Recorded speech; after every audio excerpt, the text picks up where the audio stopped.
ওগো মা তুমি এই ধরনের শ্রেষ্ঠ নেয়ামত, তোমারই পদ তলে রয়েছে জান্নাত। ওগো মা তুমি এই ধরনের শ্রেষ্ঠ নেয়ামত, তোমারই পদ তলে রয়েছে জান্নাত। ঠিক কিনা? দেখেন আল্লাহ মর্যাদা কোথায় বাড়ালো। আমাদের দুনিয়ার পুরুষ মানুষদের পায়ের নিচে থাকে জুতা, জুতার নিচে বালু, কার্পেট কিংবা ফ্লোর।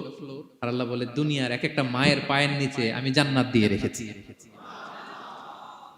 আসসালামু আলাইকুম ওয়া রাহমাতুল্লাহি তাআলা ওয়া বারাকাতুহু।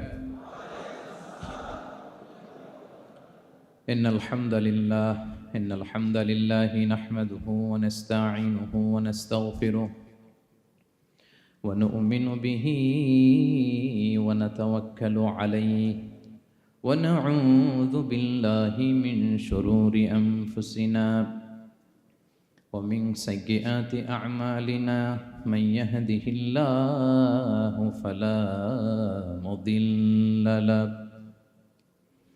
ومن يضلل فلا هادي له أي فلن تجد له وليا مرشدا ونشهد أن لا إله إلا الله وحده لا شريك له هو الذي لا ضد له ولا ند له لا مثل له ولا مثيل له لا وزير له ولا كفيل له لا شبه له ولا شبيه له لا ولد له ولا والد له وهو الواحد الفرد الصمد لم يلد ولم يولد ولم يكن له كفوا أحد ونشهد أن سيدنا ونبينا وحبيبنا وبشيرنا ونذيرنا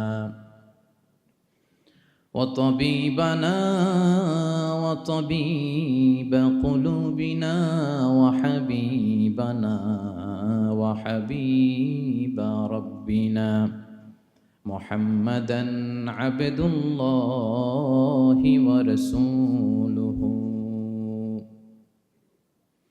أرسله بالحق بشيرا ونذيرا وداعيا إلى الله بإذنه وسراجا منيرا أما بعد فقد قال الله تعالى في كلامه المجيد وفي فرقانه الحميد أعوذ بالله من الشيطان الرجيم بسم الله الرحمن الرحيم ولقد آتينا لقمان الحكمة أن اشكر لله ومن يشكر فإنما يشكر لنفسه ومن كفر فإن الله غني حميد إن الله وملائكته يصلون على النبي يا أيها الذين آمنوا صلوا عليه وسلموا تسليما اللهم صل على سيدنا مولانا محمد وعلى آل سيدنا مولانا محمد সবাই একসাথে পড়ুন اللهم صل على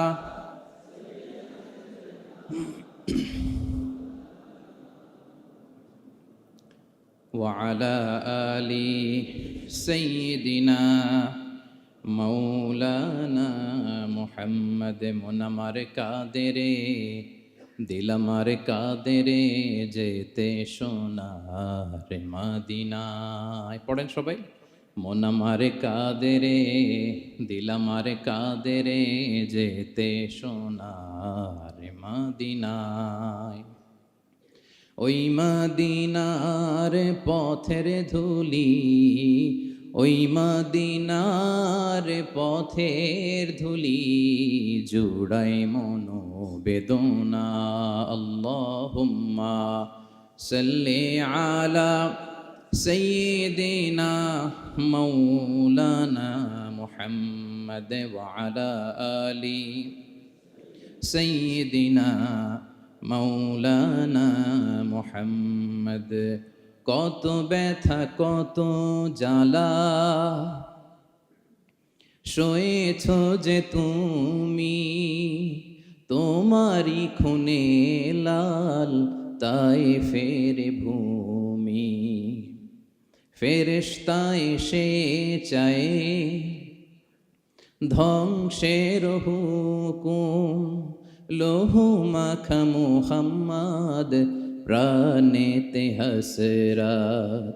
হে আল্লাহ দয়া করো এ তায়েফবাসী, ওরা চিনেনি তো আমি যে মুহাম্মদ, হৃদয়ে মুহাম্মদ। আল্লাহুম্মা সাল্লি আলা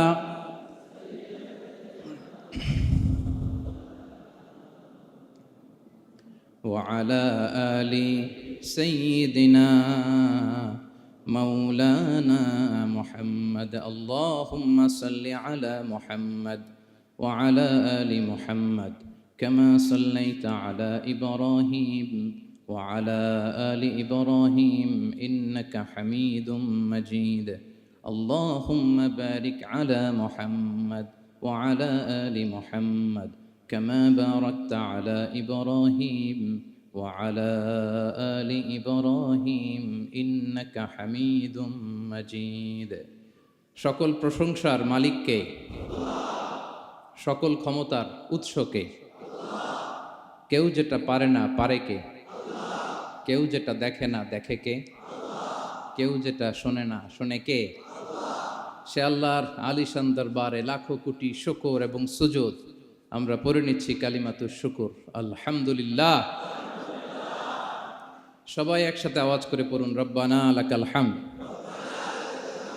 হামদান কাসীরান তাইয়্যিবান মুবারাকান ফীহি ইয়া রাব্বি লাকাল হামদু কামা ইয়ানবাগি লিজালালি ওয়াজহিকা ওয়া আযীমি সুলতানিকা।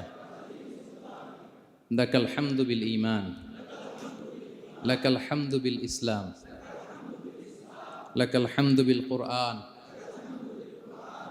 আল্লাহ রাব্বুল ইজ্জা ওয়াল জালালের দরবারে শুকরিয়া জ্ঞাপনের পাশাপাশি আমি আজকের প্রোগ্রামের যারা organising committee, Bangladeshi Muslim community, মালয়েশিয়ার উদ্যোগে আজকের যেই গ্র্যান্ড সেন্ট্রো বলরুম ক্লাংয়ের এই এরিয়াতে তাফসির মাহফিল 2023 এই যে চমৎকার তাফসিরের হালাকা বা মজলিসের আয়োজন করা হয়েছে, আমি আমার অন্তরের অন্তঃস্থল থেকে বাংলাদেশি মুসলিম কমিউনিটিকে ধন্যবাদ জানাতে চাই।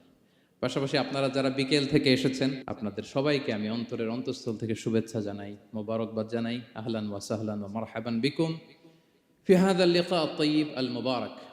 এই বলরুমের যারা অথরিটি আছেন তাদেরকে শুকরিয়া জানাই, মিডিয়া কর্মীর ভাইদের শুকরিয়া জানাই, আজকের প্রোগ্রামের অ্যাঙ্কর, সংবাদকর্মী ভাইয়েরা, ভলান্টিয়ার্স ভাইয়েরা, সবাইকে অন্তরের অন্তঃস্থল থেকে শুকরিয়া জানিয়ে মহাবিশ্বয় মহাগ্রন্থ আল কুরআন আল কারিম থেকে আমরা তাফসির শুনবো। আমরা সবাই পড়ি ইনশাআল্লাহ। আপনারা সবাই সুস্থ আছেন তো? আলহামদুলিল্লাহ। এটা হচ্ছে কোরআনের প্রতি ভালোবাসা মানুষের, কোরআনের মুআজিজা। কোরআন মানুষকে অ্যাট্রাক্ট করে, আকর্ষিত করে। কোরআনের এই ক্ষমতা আছে। রাসূল সাল্লাল্লাহু আলাইহি ওয়াসাল্লামের কণ্ঠের সুমধুর কোরআনের তেলাওয়াত শুনে অনেক কাফের কালিমা পড়ে মুসলমান হয়ে যেত। আজও কোরআনের তেলাওয়াত শুনে, কোরআনের অর্থ পড়ে, কোরআনের তাফসির পড়ে মানুষ আবেগতাড়িত হয়। এটার ইনফ্লুয়েন্স অনেক আলাদা, এটার ইম্প্যাক্ট আলাদা। তো এই যে দুর্বার আকর্ষণ, এটা কোরআনের আকর্ষণ, ঠিক কিনা? আমরা সব সময়ের জন্য কোরআনের সাথে সুসম্পর্ক বজায় রাখতে পারি। আল্লাহ তুমি তৌফিক দান করো।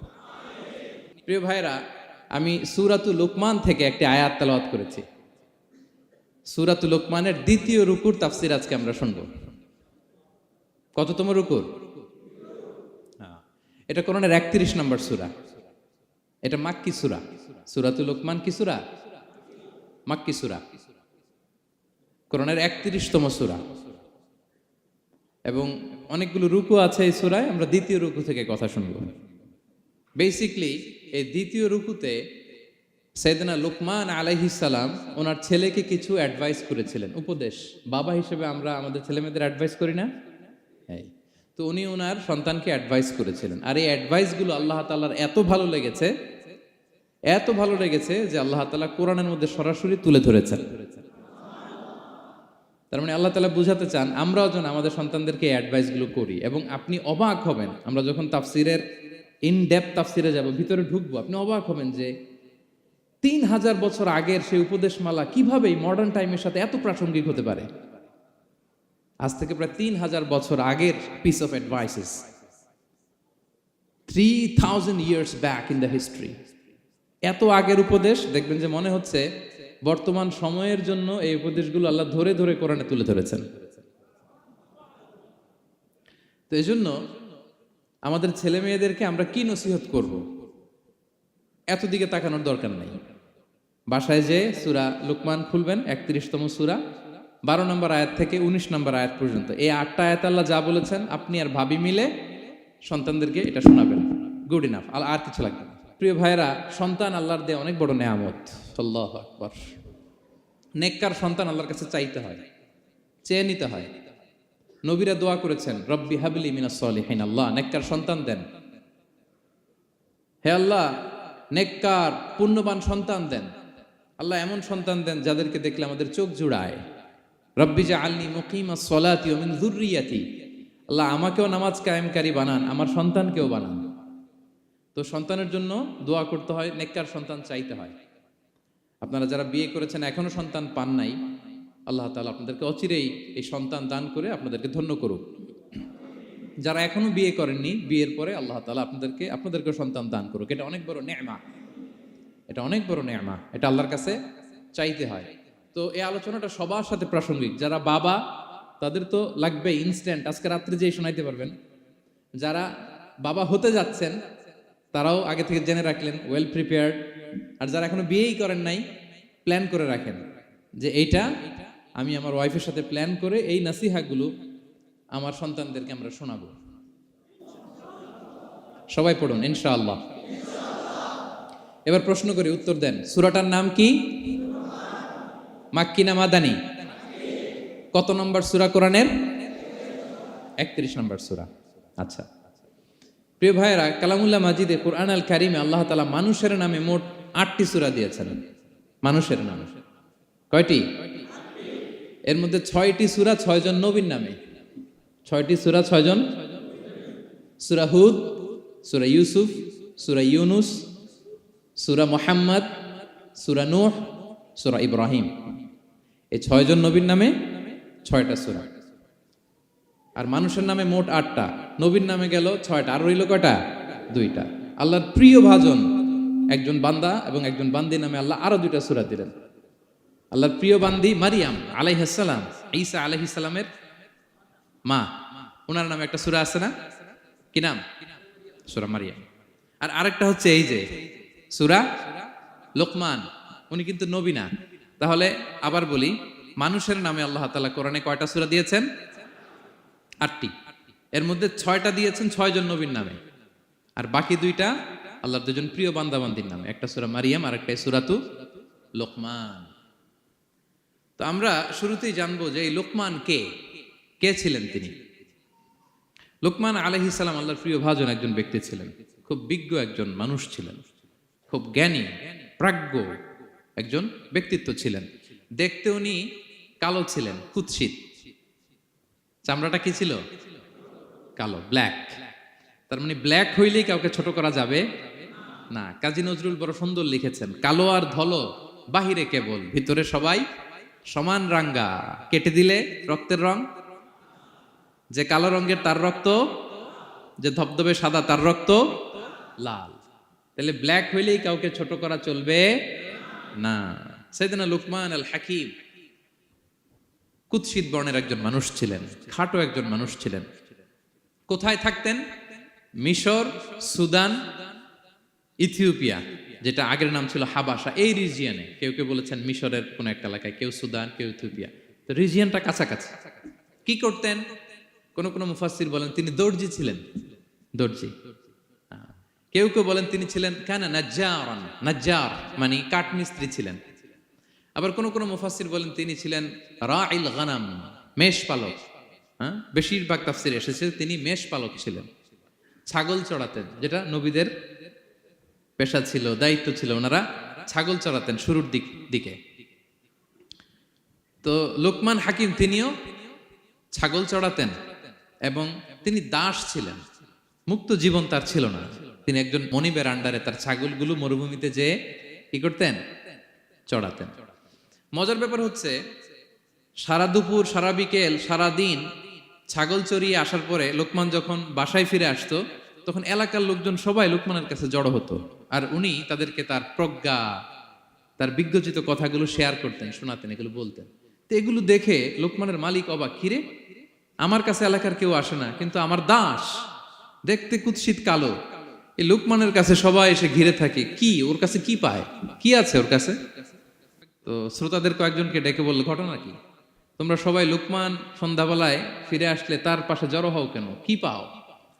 তো তারা বলল, আপনার দাস লোকমান, এটা সে সাধারণ কোনো মানুষ নয়, সে অসাধারণ মানুষ। সে এমন কথা বলে, এগুলো শুনলে জীবন পাল্টে যায়। সুবহানাল্লাহ বিহামদিহি। মালিক বলে, ঘটনা কি? আমি ওর মালিক, কই কোনোদিন তো এরকম ওর সাথে কোনো কনভারসেশনে যাই নাই, কথা হয় না, আমি তো শুনি নাই, দেখি আজকে চেক করে দেখি কি ওর এত বিজ্ঞতা, এত জ্ঞান, এত প্রাজ্ঞতা কিসের, দেখি।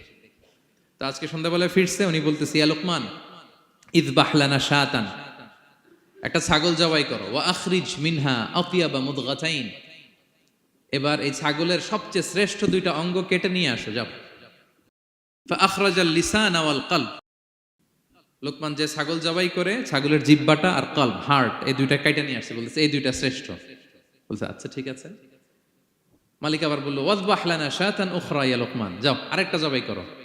ওয়া আখরিজ মিনহা আখবাসা মুদগাতাইন, এবার সবচেয়ে নিকৃষ্ট দুইটা অঙ্গ ছাগলের কেটে নিয়ে আসো, যাও দেখি তো। ফাআখরাজাল লিসান ওয়াল কলব, সে আরেকটা ছাগল জবাই করে আবার জিহ্বা আর হার্ট, কলব কেটে নিয়ে আসছে, বলছে এই যে এটা সবচেয়ে নিকৃষ্ট। তো মালিক বলে, মা হাযা ইয়া লোকমান, মা লাকা ইয়া লোকমান, ঘটনা কি লোকমান? শ্রেষ্ঠ দুইটা অঙ্গ কাটতে বললাম, জিহ্বার কলিজা হৃদয় কেটে নিয়ে আসলাম, বললাম সবচেয়ে নিকৃষ্ট দুইটা অঙ্গ কাটো, আবার জিহ্বার এটা কেটে নিয়ে আসলাম। তো লোকমান বলতেছে, জিহ্বা আর হৃদয় যদি শ্রেষ্ঠ হয়, কলব যদি শ্রেষ্ঠ হয়, এর চেয়ে শ্রেষ্ঠ অঙ্গ আর হতে পারে না। আর জিহ্বা আর কলব যদি খারাপ হয়, মানুষের মুখ আর হৃদয় যদি খারাপ হয়, এর চেয়ে নিকৃষ্ট অঙ্গ আর হতে পারে না। সে তো অবাক, তাই তো?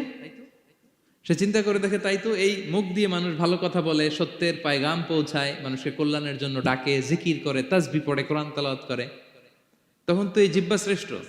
আবার এই জিহ্বা দিয়ে যখন সে সমালোচনা করে, গীবত করে, শেখায়াত করে, অন্যকে গালি দেয়, কটু কথা বলে, তখন তো এই জিহ্বাটাই নিকৃষ্ট, ঠিক কিনা? আবার এই হৃদয় দিয়ে, এখানে সিনায় যখন আল্লাহর জিকির বসায়, এই হৃদয় দিয়ে মানুষের কল্যাণের কথা চিন্তা করে, সত্যের কথা চিন্তা করে, তখন তো এটা সবচেয়ে ভালো। আবার এই হৃদয়ে যদি অন্যের ব্যাপারে হিংসা পুষে রাখে, এই হৃদয়ে যদি সে নিজের ব্যাপারে হাই স্টিম, অহংকার পুষে রাখে, তাইলে হৃদয়ের চেয়ে খারাপ অঙ্গার হতে পারে।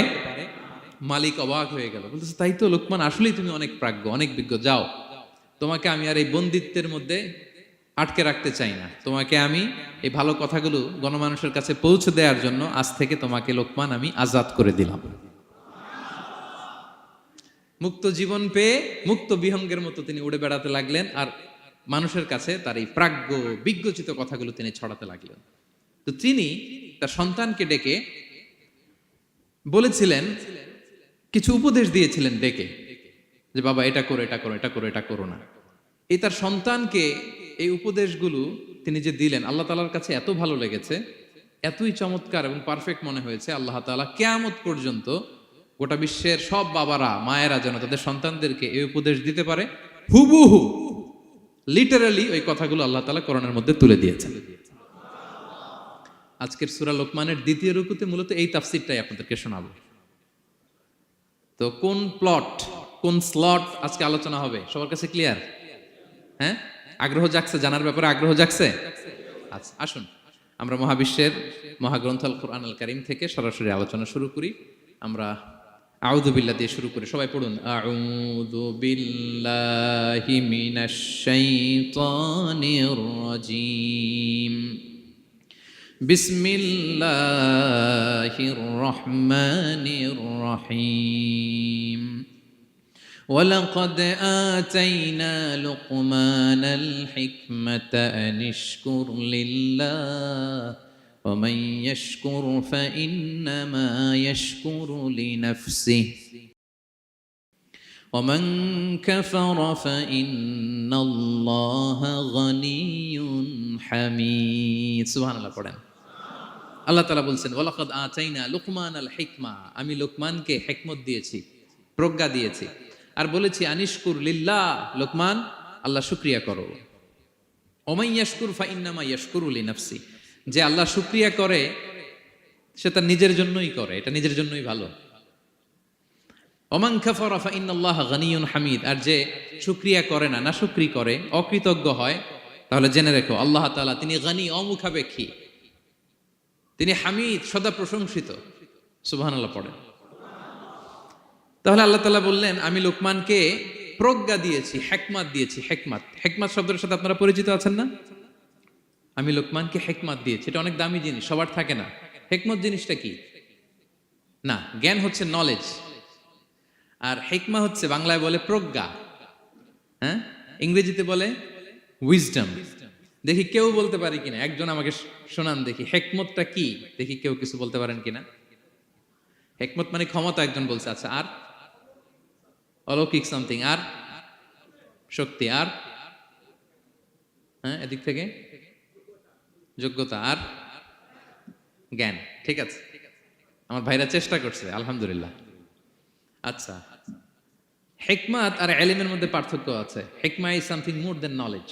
আজকে শিখে যান, ইলম মানে যেটা জ্ঞান বা নলেজ, নলেজের সাথে যখন কমন সেন্স যুক্ত হয় তখন ওটা হিকমা হয়ে যায়। সুবহানাল্লাহ কইতে পারলেন না? নলেজ, নলেজ আর common sense, I repeat, knowledge আর কমন সেন্স ইকুয়াল টু হিকমা বা উইজডম। শুধু জ্ঞান থাকলেই হয় না, জ্ঞানটা কিভাবে আপনি অ্যাপ্রোচ করবেন, প্রচার করবেন, প্রেজেন্টেশন করবেন, উপস্থাপন করবেন, এটা জানার দরকার আছে না নাই? অনেকের অনেক জ্ঞান আছে কিন্তু কিভাবে বলতে হয়, কতটুকু বলতে হয় এটা জানে না, তাই না? তাহলে জ্ঞানকে কাজে লাগানোর যে মেকানিজম, যে কর্মকৌশল, এটার নাম হিকমা। আল্লাহ বলেছেন হিকমতের সাথে দাওয়াত দাও, উদউ ইলা সাবিলি রাব্বিকা বিল হিকমা, হিকমতের সাথে দাওয়াত দাও। নামাজ পড়া ফরজ, সবাই জানি না আমরা, এটারে বলে ইলম। কিন্তু নামাজটা কিভাবে পড়তে হয়, রুকু কেমনে দিতে হয়, সেজদা কেমনে করতে হয়, সালাম ফিরে কিভাবে এটা এক্সিট করতে হয়, এই পুরো মেকানিজমটা জানার নাম হিকমা। তাহলে knowledge plus common sense equal to হিকমা। জ্ঞান আর কমন সেন্স একসাথে যদি হয় এটা উইজডম বা প্রজ্ঞা হিসেবে রিফ্লেক্ট করে। বুঝতে পারছেন? আল্লাহ বললেন আমি লোকমানকে প্রজ্ঞা দিয়েছি। হ্যাঁ, ওমাই ইউতাল হিকমাতা ফাকাদ উতিয়া খায়রান কাসীরা, আর যাকে আমি প্রজ্ঞা দিয়েছি তাকে আমি অনেক কিছু দিয়েছি। সুবহানাল্লাহ পড়ে। আল্লাহ তাআলা যেন আমাদেরকে প্রজ্ঞা দিয়ে ধন্য করে, আমরাও যেন হিকমতের অধিকারী হতে পারি। আল্লাহ তুমি তৌফিক দান করো। তাই জন্য আল্লাহ বললেন ওয়ালাকাদ আতাইনা লুকমানাল হিকমাতা আনিশকুর লিল্লাহ ওয়া মান ইয়াশকুর ফাইন্নামা ইয়াশকুরু লিনাফসি। আমি লোকমানকে হিকমা দিয়েছি মানে প্রজ্ঞা দিয়েছি, আর বলেছি আমি আল্লাহর শুকরিয়া করো। যে শুকরিয়া করে সে তার নিজের জন্যই করে, যে কুফরি করে, অকৃতজ্ঞ হয়, জেনে রেখো আমি আল্লাহ গানিয়ুন হামিদ, আমি গানি, অমুখাপেক্ষী, হামিদ, সপ্রশংসিত। আল্লাহ লোকমানকে বললেন আনিশকুর লিল্লাহ, আল্লাহর জন্য শুকরিয়া করো। শুকরিয়া যে করে সে তার নিজের জন্যই করে, এখানে আল্লাহর কিছু হয় না। নাকি আমরা শুকরিয়া করলে আল্লাহর ক্ষমতা 1 ইঞ্চি বেড়ে যায়? আমরা গোটা বিশ্বের সবাই সিজদায় পড়ে থাকলে আল্লাহর ক্ষমতা একটু বেড়ে যাবে না? পারবে? আর আমরা সবাই যদি সবচাইতে পাপী হয়ে যাই, আল্লাহর ক্ষমতা কমে যাবে না? কমবে? তাহলে লাভ লস আল্লাহর কিছু নাই, লাভ লস সব কাদের? আওয়াজ করে সবাই বলুন, লাভ লস কাদের? শুকরিয়া করলে আমাদের লাভ। লা ইন শাকারতুম লা আযীদান্নাকুম ওয়া লা ইন কাফারতুম ইন্না আযাবি লাশাদীদ। আল্লাহ বলেন, যদি তোমরা শুকরিয়া করো নেয়ামত বাড়িয়ে দেব, আর যদি কুফরি করো জেনে রেখো আমার আযাব, আমার পানিশমেন্ট, আমার শাস্তি বড় করা। আমি আল্লাহ সব সময় ধরি না, ধরলে ছাড়ি না। ঠিক কি না? ধরে ধরে ধরে না, ধরলে আল্লাহ ছাড়ে না। শুকরিয়া করলে তিনি বাড়াতে থাকে, দিতেই থাকে। শুকরিয়া করবেন তো পাবেন, নিয়ামতে শুকরিয়া করবেন তো পাবেন, করবেন তো পাবেন। তো শুকরিয়া করলে আমাদের লাভ, আমাদের লাভ। হাদিসে কুদসিতে আল্লাহ বলেছেন, এই বানি আদম সবাই মিলে, হ্যাঁ, আলা আতকা কলবি রাজুলিন ওয়াহিদ, তোমরা যদি সবাই সবচেয়ে মুত্তাকি হয়ে যাও, ইবাদতে লুটিয়ে পড়ো সবাই, আমার কিচ্ছু পারবে না। আর তোমরা সবাই যদি আফজারি কলবি রাজুল ওয়াহিদ, সবচেয়ে নিকৃষ্ট আত্মার মানুষ হও, পাপাচারে ডুবে যাও, আমি আল্লাহর ক্ষমতার 1 ইঞ্চিও কমবে না। তাহলে শুকরিয়া করলে কাদের লাভ? সেটাই আল্লাহ বললেন, শুকরিয়া করলে তোমাদের লাভ। ওমান কাফারা ফা ইন্নাল্লাহা গানিয়্যুন হামিদ। তিনি অমুখাপেক্ষী, অমুখাপেক্ষী, তিনি কারো কাছে ঠেকা না, কিন্তু আমরা তার কাছে ঠেকা। ঠিক কিনা? আমরা বিপদে পড়লে কার কাছে চাই? আল্লাহ কারো কাছে চায়? আমাদের ফরিয়াদ আমরা কার কাছে জানাই? আল্লাহর কি কারো কাছে ফরিয়াদ জানানো লাগে? তিনি গানিয়ুন হামিদ, অমুখাপেক্ষী, কারো প্রতি তিনি মুখাপেক্ষী নয়। গোটা বিশ্ব তার কাছে প্রার্থনা করে, গোটা বিশ্ব মুখ থুবড়ে তার কাছে পড়ে থাকে, গোটা বিশ্ব লুটিয়ে পড়ে সিজদায় পড়ে তার কাছে রোনাজরি করে, কিন্তু তিনি কারো কাছে কিছু চেতে হয় না। তিনি গানিয়ুন হামিদ। এরপর আল্লাহ তাআলা সাইয়েদনা লুকমান আলাইহিস সালাম সন্তানকে কি উপদেশ দিলেন এর পরের আয়াত থেকে শুরু করলেন। আল্লাহ তাআলা বললেন, ওয়া ইয ক্বালা লুকমানু লিবনিহি ওয়া হুয়া ইয়াইযুহু ইয়া বুনাইয়া লা তুশরিক বিল্লাহ ইন্নাশ শিরকা লাযুলমুন আযীম। আল্লাহ বললেন, স্মরণ করুন সে সময়ের কথা যখন লোকমান তার সন্তানকে বলেছিল, কি অবস্থায়? ওয়া হুয়া ইয়াইযুহু, ওয়াজ করতেছিল, ছেলেকে নাসিহাত করতেছিল, কাউন্সেলিং করতেছিল। ফ্যামিলিতে এটা খুব জরুরি, নাসিহা করা, একে অপরকে উপদেশ দেয়া। কারণ আদ-দীনু আন-নাসিহা, দিন মানেই কল্যাণ কামনা করা, দিন মানেই অন্যকে কি দেয়া? উপদেশ দেয়া, নাসিহা দেয়া। এটা যেন আমরা দেই। এজন্য ফ্যামিলি কাউন্সেলিংটা জরুরি। নিজেই হুট করে সব সিদ্ধান্ত নেবেন না। আপনার স্ত্রীর সাথে পরামর্শ করুন, আপনার সন্তানদের সাথে পরামর্শ করুন। দেখেন সাইয়েদনা ইব্রাহিম আলাইহিস সালাম, তিনি স্বপ্নে দেখলেন তিনি ইসমাইলকে জবাই করতেছে। এটা দেখেই ডিরেক্টলি জবাই করতে উদ্যত হলেন না। তিনি ছেলেকে বললেন, ফানজুর মাযা তারা ইন্নী রাআইতু ফিল মানামি আন্নী আযবাহুক। ইসমাইল, আমি স্বপ্নে দেখেছি যে আমি তোমাকে কি করছি?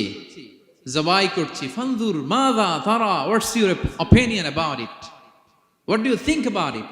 এবার বলো তোমার অপিনিয়ন কি, তুমি কি ভাবছো? আমি দেখেছি তোমাকে জবাই করছি, তোমার অপিনিয়ন বলো। দেখেন, যেমন বাবা তেমন ছেলে, বাপ কা বেটা সিপাহী কা ঘোড়া, কুছ না হতো থোড়া থোড়া। সুবহানাল্লাহ বিহামদি। যেমন বাবা তেমন ছেলে। ছেলে বলে, ইয়া আবাতি ফাআল মা তুমার, বাবা আপনি যা দেখেছেন তাই করেন। সাতাজিদুনি ইনশাআল্লাহু মিনাস সাবিরিন, আপনি অচিরে আমাকে ধৈর্যশীলদের অন্তর্ভুক্ত পাবেন। আল্লাহু আকবার। বাবা আপনি ভয় পাবেন না, বিচলিত হবেন না, আমার কারণে আপনি আল্লাহর কাছে লজ্জিত হবেন না। আপনি যেমনটি দেখেছেন তেমনটি করুন, ভয় পাবেন না, অচিরেই আপনি আমাকে ধৈর্যশীলদের অন্তর্ভুক্ত পাবেন। যেমন বাবা তেমন ছেলে, ঠিক তেমন রেসপন্স, ঠিক তেমন উত্তর। সাথে সাথে বললেন, বাবা আপনি ভয় পাবেন না, করুন। তো দেখেন, আল্লাহর নবী ইব্রাহিম আলাইহিস সালাম স্বপ্নে যেটা দেখেছেন আল্লাহর পক্ষ থেকে এসেছে। চাইলেই তো ছুরি চালাতে পারতেন, চালিয়েছেন? কি করছেন? পরামর্শ করেছেন, কাউন্সেলিং করেছেন। ফ্যামিলি কাউন্সেলিংটা খুবই জরুরি। This is the first and foremost reminder tonight. আজকের তাফসির থেকে প্রথম রিমাইন্ডার এটা, যে বাসায় আমরা কাউন্সেলিং করব, বড় কোনো সিদ্ধান্ত নিতে গেলে পরামর্শ করব, যেমনটি নবী আলাইহিস সালাম ওনারা করেছেন। ঠিক কিনা? তাহলে সাইয়েদনা লুকমান আলাইহিস সালাম ছেলেকে উপদেশ দিচ্ছেন, আর উপদেশের ভাষা হতে হবে কোমল। দেখেন এখানে আল্লাহ তাআলা যেটা ব্যবহার করেছেন ইয়া বুনাইয়া, যারা আরবি জানেন, বুনাইয়া শব্দটা কিন্তু সাধারণ শব্দ না। হ্যাঁ, ইবনুন থেকে বুনাই মানে খুব আদর করে ছোট্ট বাচ্চাকে আমরা যেটা ডাকি, ও আমার কলিজার টুকরা সন্তান, ও আমার সোনামণি, হ্যাঁ, ও আমার ছোট্ট মণি, ও আমার বাজান, হ্যাঁ, ও আমার আব্বু। আর কি বলেন ছেলে মেয়েদেরকে আপনি? সায়া। কি এটার মানে কি? হ্যাঁ, ইংরেজিতে বললে ডার্লিং। আর ঠিক আছে, ডার্লিং কিন্তু সবাইরে বলা যায়। মানে যাকে আপনি লাভ করেন, ভালোবাসেন, আপনার ছেলেকে ডার্লিং বলতে পারেন, মেয়েকে বলতে পারেন, আপনার ওয়াইফকে বলতে পারেন, অন্য আবার অন্যান্য নারীদেরকে বলা যাবে না, স্ত্রী পর্যন্ত, হ্যাঁ, কাছের যারা এদেরকে। তো মালয়েশিয়ান ভাষা তো আমি জানি না, মালয়েশিয়াতে যেটা বলে ওইটা দিয়ে ডাকবেন, খুব সোহাগ দিয়ে, আদর দিয়ে। কারণ নাসিহাতের ভাষা খুব কোমল হতে হয়। যে নাসিহাত হৃদয় নিংড়ানো মমতা দিয়ে বেরোয়, ওই নাসিহাত অন্যের হৃদয়ে যে টাচ করে। কথা বুঝতে পেরেছেন? যেটা হৃদয় নিংড়ানো ভালোবাসা থেকে বেরোয় নাসিহাত, সেটা আপনার ছেলের হৃদয়ে যে টাচ করবে, ক্লিক করবে। আর যদি রেগে মেগে আগুন হয়ে ওরে ধরেন, নামাজ পড়লি না কেন, এটা করলি কেন, এমনটা হইলো কেন, ও শুনবে? শুনবে না, বিগড়ে যাবে। দেখেন সাইয়েদনা মূসা আলাইহিস সালাম এবং সাইয়েদনা হারুন আলাইহিস সালাম দুজন মিলে যখন ফেরাউনকে দাওয়াত দিতে যাবেন, আল্লাহ বললেন, মূসা তোমার মেজাজ কিন্তু গরম, এই গরম মেজাজ নিয়ে ফেরাউনের দাওয়াত দিলে হবে না। রব্বুল আলামিন বললেন, মূসা তোমার মেজাজ বড্ড গরম, কিন্তু তোমার জিহ্বাটা দিয়েছি আমি নরম। এই নরম জিহ্বা দিয়ে ফেরাউনের দরবারে যে যখন দাঁড়াবা, ফাকুলা লাহু কাওলান লাইয়িনান লাআল্লাহু ইয়াতাযাক্কারু আও ইয়াখশা। সুবহানাল্লাহ পড়েন। ফাকুলা লাহু কাওলান লাইয়িনা, সফট ল্যাঙ্গুয়েজ ইউজ করবা, কোমল ভাষায় দাওয়াত দিবা, নরম ভাষায় সফট করে, কোমল করে, ভদ্র করে ফেরাউনের কাছে প্রেজেন্টেশন দিবা। হতে পারে তোমার এই সুন্দর প্রেজেন্টেশনের কারণে ফেরাউন দাওয়াত কবুল করে নিতে পারে। দেখেন আমাদের যে অ্যাপ্রোচে ভুল অনেক দায়ীদের। ফেরাউনের মতো কুখ্যাত সন্ত্রাসী এই পৃথিবী আর দেখবে? কথা বলেন না কেন? ফেরাউনের চাইতে বড় গডফাদার, ফেরাউনের চাইতে বড় সন্ত্রাস ডাকাত এই পৃথিবীতে আর দ্বিতীয়টা কেউ এসেছে? তো এই ফেরাউনকে দাওয়াত দেওয়ার জন্য আল্লাহ মুসাকে বললেন, মুসা সফটলি বইল, কোমল ভাষায় বইল, একটু মোলায়েম সুরে বইল, যাতে ওর হৃদয়ে টাচ করে। আর আমরা যাদেরকে খারাপ মনে করি, যাদেরকে আমরা পাপী মনে করি, তারা কি ফেরাউনের চেয়েও খারাপ? হ্যাঁ, তো তাদের কাছে আমরা যখন বার্তা পৌঁছাই, আমরা তো অ্যাগ্রেসিভ হই কেন? আমরা তো অ্যাটাকিং হই কেন? আমরা হিট করে করে কথা বলি কেন? না, দিস ইজ নট দ্য দাওয়া অ্যাপ্রোচ। এইভাবে দাওয়াত দিলে সেই দাওয়াত কোনো ফল বয়ে আনবে না। তো দেখেন আল্লাহ বললেন, ওয়াইদ ক্বালা লুকমানু লিবনিহি ওয়া হুয়া ইয়াইদুহু, স্মরণ করুন সে সময়ের কথা যখন লোকমান তার ছেলেকে বলেছিল, ওয়াজ করে, উপদেশ দিয়ে, নাসিহা করে, ইয়া বুনাইয়া, ও আমার কলিজার টুকরা সন্তান, ও আমার সোনামণি। যত কোমল ভাষায় আপনার ছেলেকে ডাকতে পারেন, এরকম আদর দিয়ে, সোহাগ দিয়ে, হ্যাঁ, মায়া মমতা মাখা মোলায়েম কণ্ঠে ওকে ডাকবেন। ডেকে কি উপদেশ দিলেন দেখেন। সাইয়েদনা লোকমান প্রথম উপদেশ দিলেন, ইয়া বুনাইয়া, ও আমার সন্তান, লা তুশরিক বিল্লাহ, ও আমার কলিজার টুকরা বাবা, আল্লাহর সাথে তুমি শিরক করো না। প্রথম উপদেশ, খবরদার আমার কলিজার টুকরা সন্তান, আল্লাহর সাথে শরীক করতে যেও না, আল্লাহর সমকক্ষ কাউকে মনে করো না। আল্লাহকে যেমনি বড় মনে করো, আল্লাহকে যেমনি রিজিক দাতা মনে করো, আল্লাহকে যেমনি পালন কর্তা মনে করো, গোটা বিশ্বের কোন সৃষ্টিকে এমন মনে করো না।